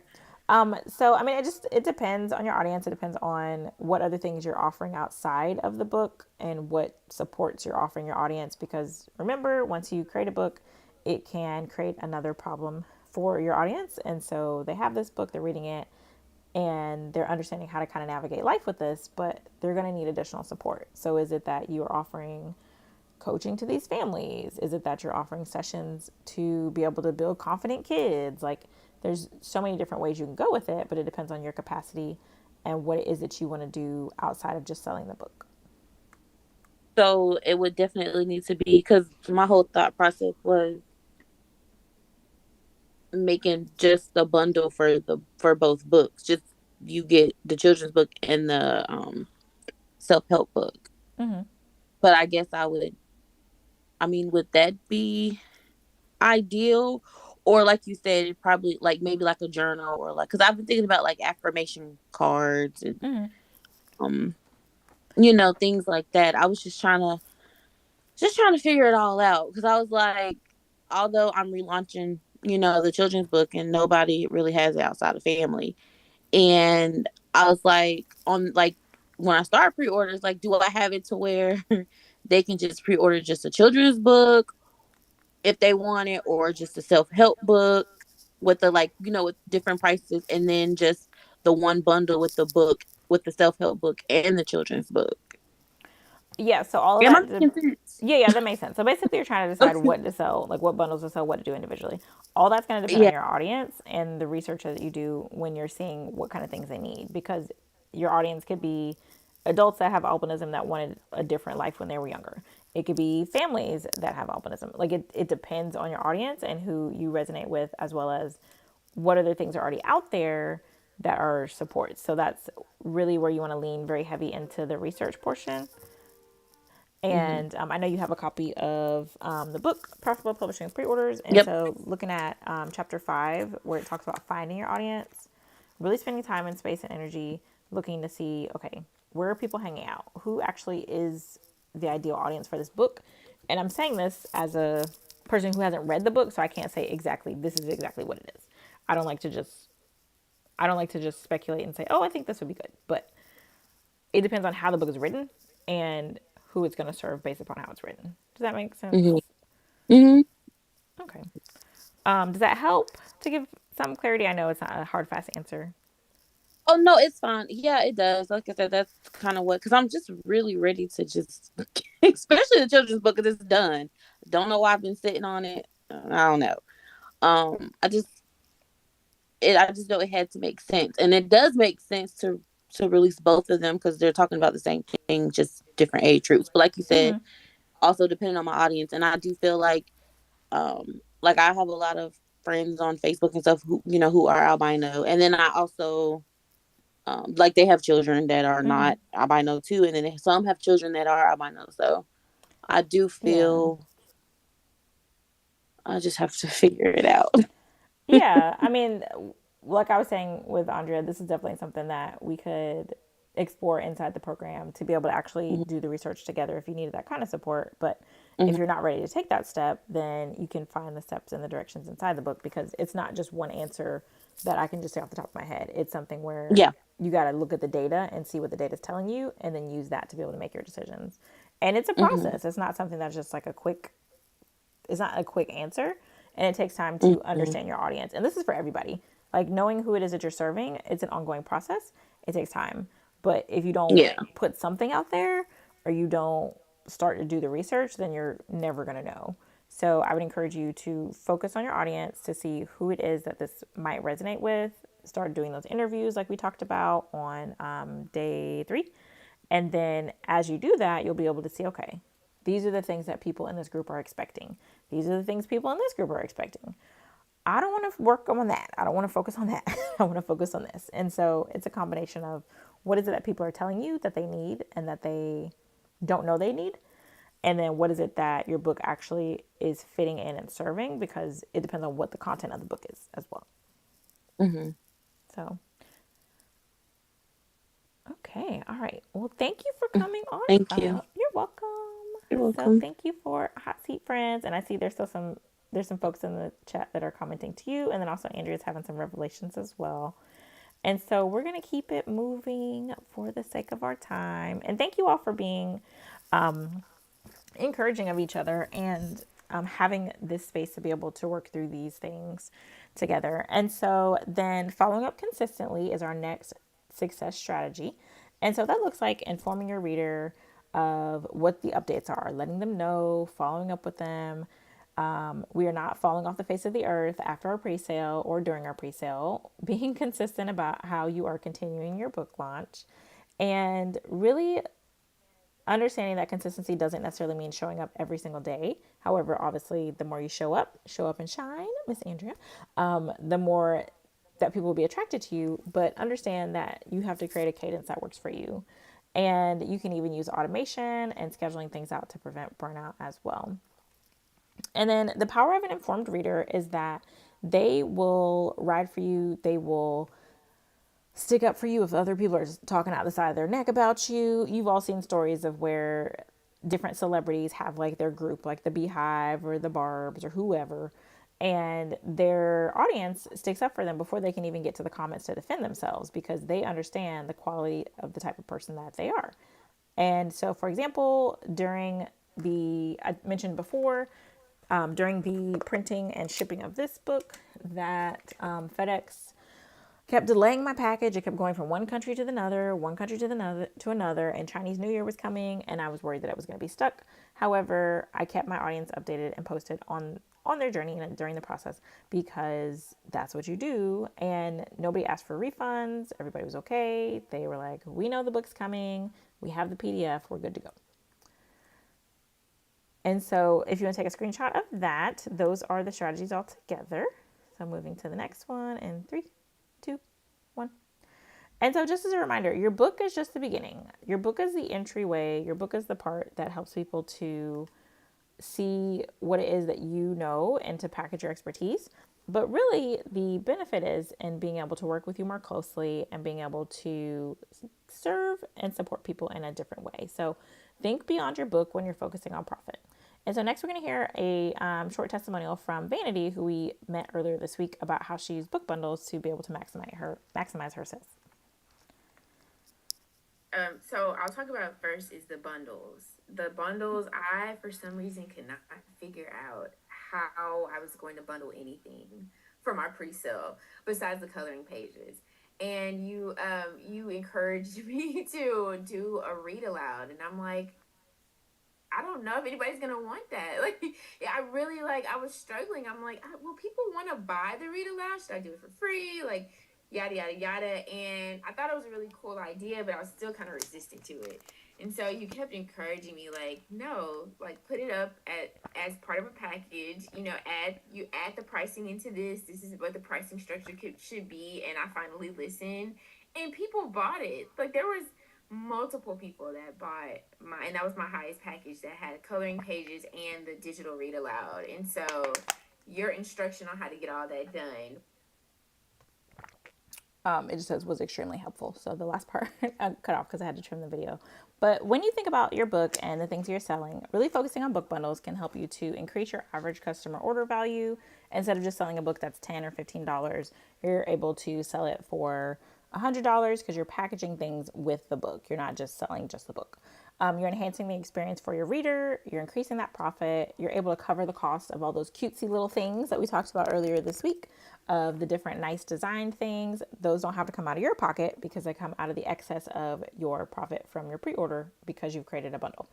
It helps to offset the bulk printing costs, like I mentioned with the cookbook, where I was able to cover those costs because I had created a bundle. And so this is an example of the cookbook bundle and things that were included in it. And so it was a prayer card, a bookmark, a little cross paperclip, a Sharpie to write in the book because it had coded pages. And so I wanted people to be able to write on top of those. And then there were a few other goodies that were inside of there.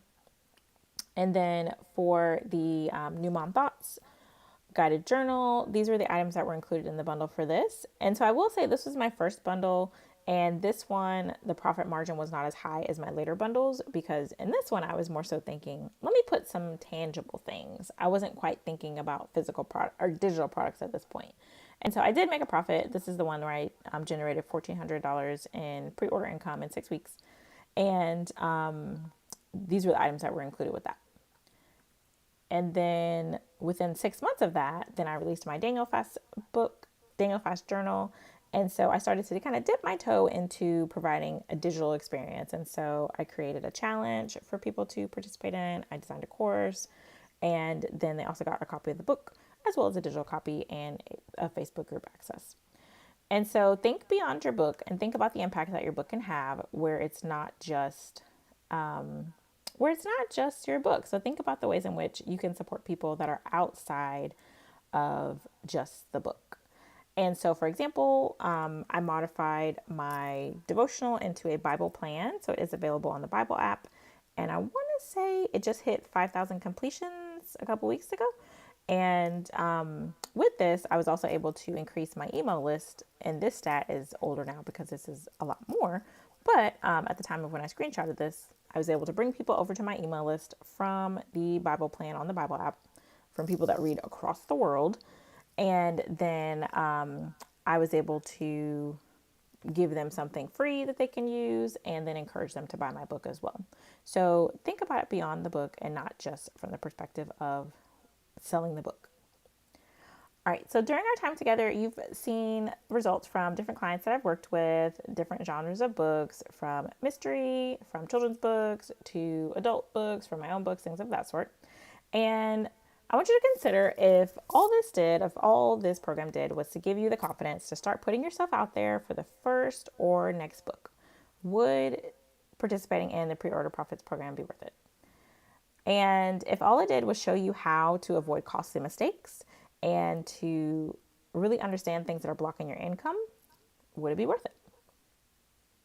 And then lastly, if all this did was give you a bird's eye view to be able to look at the process, walking alongside myself as an expert to be able to help you to complete your pre-order and build your audience at the same time, would it be worth it to you? And then think back during our time during this week. Have you enjoyed being inside of the challenge? You guys have been adding your comments in the chat. You guys are networking, and let me know in the chat. Have you enjoyed participating in the challenge?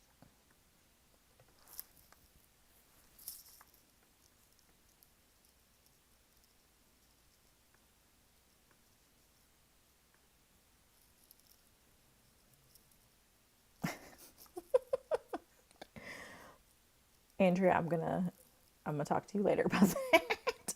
I'm thinking you said that because some toes were stepped on, but they needed to be stepped on. Okay, so Andrea is a yes, and then Tara, she said it's all been worth it, and she really enjoyed and appreciated all that I poured into you all. Yeah, you're welcome. And so, if nothing else, my job is here. I'm here to rewire your brain and to let you know that you should expect something different from pre selling your book. And I'm not sure if you know this stat, but there are 4 million books that get released each year. And I'm only asking you to spend $1,800 to make sure that yours is one of the successful books for years to come. Not just during your pre order, not just as a part of you release something and then fizzled out, but to really make a change and to help your audience to get a transformation. And so, as a reminder, you do get access to 2 bonuses. So, you'll get my Pop and Pre Orders private podcast, where you get to walk behind the scenes with me, be a fly on the wall, and see the process that I used for my book, Profitable Publishing with Pre-Orders, and get to see the highs, the lows, the good, the bad, everything in between as a private case study. And then you'll also get access to 3 bonus monthly masterclasses that will be dripped out to you so that way you can process them at your own pace and really understand how to choose the correct book title that will generate that income for you, and then help you to be able to get paid on Amazon as well as paid on your website. And then lastly, to map out your pre order and account for the things you have going on in your life. And so I do want to add one fast action bonus for you. If you are able to sign up, whether you pay in full or you do a payment plan through the different options, then I'm actually going to add on a month of coaching with me on one-on-one coaching. So regardless of which one you sign up for, if you do the course, the group accelerator, or the VIP day, I'm adding on a month of coaching with me. And this is a space where you can ask whatever questions you want to ask. You can spend time with me thinking through the different strategies that you need to do for your publishing or your marketing, and to really have just a private space for you to be able to just say, okay, am I doing this right?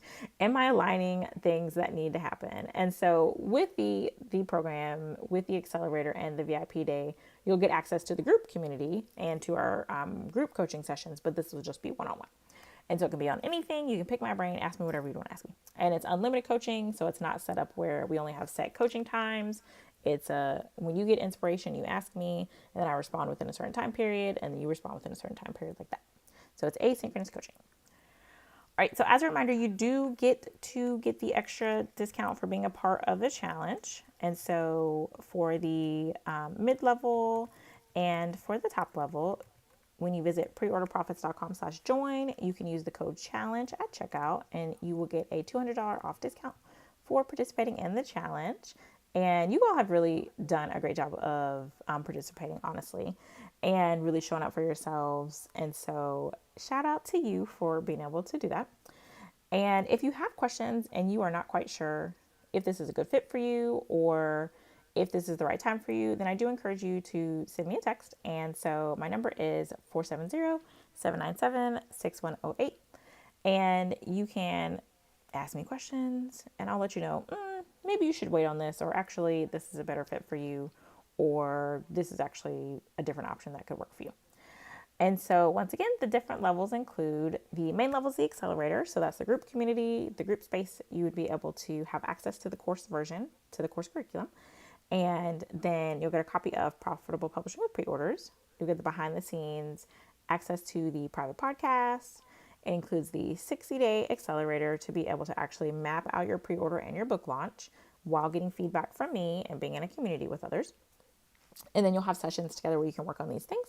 And then if you want to do the DIY route, the self-study, so you can go at your own pace, then you can do that. You just won't get access to the private community or the sessions together as a part of the accelerator. And then if you're on the opposite end of the spectrum where you want to learn the process, but you also want it done for you, then I suggest you sign up for the Elite VIP. And that gives you the opportunity to have a VIP day with me. And so that means we would meet together for 4 to 6 hours. We would map out your entire pre order. I would create your social media post. I would create your emails. We'll set up your email service provider for you. As well, you'll get access to the accelerator level as well. So some people who purchase this one, they do it for 2 different books. So during our VIP day, they meet with me and then we map out their pre-order. I create their pre-order assets for one book and then they join us for the accelerator because it's included. And then they use it for a different book. And so if you know that you have multiple books coming out, or if you know that you want to really understand the process on a level that's more spaced out, then I would say consider the VIP level option. And so, just as a reminder, this is for you if you want a proven strategy to generate revenue and validate your book before it's out and at the same time, because it can be so easy to pour all of your energy into drafting your book, all of your energy into editing your book. And then by the time you get to publishing it, you are dry. You've been sucked dry. And by the time you think about marketing it, you're like, I don't even want to market this because I'm exhausted. And so with this flips that on its head. You are doing your publishing and your marketing simultaneously, and or you're getting your marketing foundation out of the way. So that way, when it comes time to implement, it's more of a scheduling post. I know what I'm doing and I'm confident with it. Then this is for you if you don't want to pay out of pocket for your publishing costs or you want to have additional revenue to be able to pay yourself in advance as if you were a traditionally published author. The authors I work with, they've been able to make $1,000 with their pre-orders. I have some that have made $4,000, some that have made $7,000 with their pre-orders, and that's all before their book came out. So when it comes to your editing, your formatting, your marketing materials that you're getting, having that extra income where your book is income generating for itself makes it so much more fun to publish and also makes it so that you have a level of confidence because you know people want what it is that you offer because they paid with their dollars, not just their time, not just their likes, not just their shares. And then you want to build an engaged audience before your book even hits the shelves. You want to have your raving fans. You want to know for sure that your book is something that people need and that people are willing to pay for. And then this is for you if you don't want to wait on crowdfunding like Kickstarter, or you don't want to wait to get paid 60 to 90 days after your book is out. And you would rather use that income to pay down your marketing expenses and things of that sort. So, as a recap, these are our pre-order success strategies. So if you want to grab a screenshot of that, and then go ahead and drop your questions in the comments. We are coming to the very end. We ran a little longer tonight due to technical difficulties, and also our hot seats got down to the nitty gritty, but it was good content, good information. And so grab that screenshot. And then I do just want to thank you for attending. I appreciate your time and energy and effort. And if nothing else, I would love it if you would leave a review. I'm going to send you my feedback link, and you can. I'm dropping that in the chat. Let me verify. Make sure it's clicking. So when you get to it, it'll look like this. Just click let's go, and then you can go through that process. But I just want to thank you. One moment. I want to thank you for your time and attention, and I just really appreciate you being here. And thank you for doing the feedback earlier today as well. And then I see some love happening in the chat. Thank you, Lisa. Okay, let me see. Let me pop you on screen. Lisa said that this has been an eye-opener of changes I need to make and things to implement with my book and show up. Thank you so much. You are more than welcome. It's something where once you kind of have your eyes open and you learn it, it's really hard to unlearn it. And it's harder to not hold yourself to that standard in the future. But I will say it does make it infinitely easier when you start to implement these strategies and you don't end up having anxiety around marketing. You don't end up having the self-doubt around marketing because you know what you're doing and you know how to find your audience each time, even if you switch genres. So I dropped the link in the chat for that for you to be able to leave a review. And then I want to get to Q&A and our homework, and then you all are out of here. So as a reminder, you get the bonuses if you sign up by Tuesday. I included a payday in there. And so I know that that's some flexibility that you all might need. And so you do get the $200 off when you use the code challenge. And so you would visit preorderprofits.com/join. And if you are someone who has questions or you're not sure if this is a good fit for you, you can text me or you can actually sign up for a one-on-one call with me to see if it's a good fit.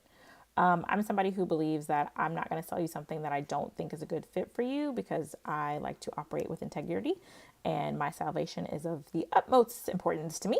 And so if you're like, I'm not really sure if this is the right time or the right season or the right fit, then send me a text, sign up for a fit call, and then I can let you know, yeah, no, let's not do this. Or I can say, well, actually, I think this is a good fit for you, and this is how we can kind of make it happen. And so, let me put the code challenge at checkout to use that. And then any questions that you have, add those to the chat. Thank you, Andrea. She said, I love that about you. Yeah, I just am not somebody who is going to compromise myself or my morals just for a book. Like I don't do that. And also, I like to like my customers. Like I like to work with people who I think I can help. And if I don't think I can help you, I might refer you to someone else. Or I might say, go ahead and do this first before we work together because it's just not a good fit. So, all right. Yes, I feel that. Thank you for that. You're welcome. Yeah, yeah. But I mean, if I suggested to you that you should join, then it's because I think that you would be a good fit and I think that you would be willing to do the work because I typically attract people who might not know the steps of what they need to get done, but they know that if they learn it, then they're going to execute it. Like I attract people who are go-getters, who are like, if I can just understand what needs to happen, I can make it happen. So, all right. So questions, any questions that I can answer for you? Let me check the chat. You're welcome, Megan. And thank you, Tara. Okay. And so your homework for tonight, our last day of the challenge, is to write down your pre-order success story as if it has already happened. So you are casting vision. You are going to create your pre-order success story and you're writing it as if you have already hosted your pre-order. Okay. And then you are also going to add in what is your first step that you're going to do to make it happen. Okay. And I will post this in the group. I will do it right now after we log off. I'm going to add the feedback link and I'll put this in the group as well and send it out via email also. But yeah, you are welcome for sure. No problem. All right, a few more seconds for questions. I think you all have the ability to save the chat. There should be a button somewhere that is visible to you. I know you all were sharing contact information to connect with each other, but all of you are in the Facebook group as well. You are very welcome. No problem, Andrea. Thank you for participating. All right, so you're welcome, Tara. Thanks, Megan. All right, I don't see any questions. All right. Thank you all for your time and attention again. I will drop this in the group and hopefully I will see you inside of the Pre-Order Profits, either Accelerator, the course, or the VIP day. You're welcome. Thank you. You're so sweet. All right. Have a good night. Thanks again.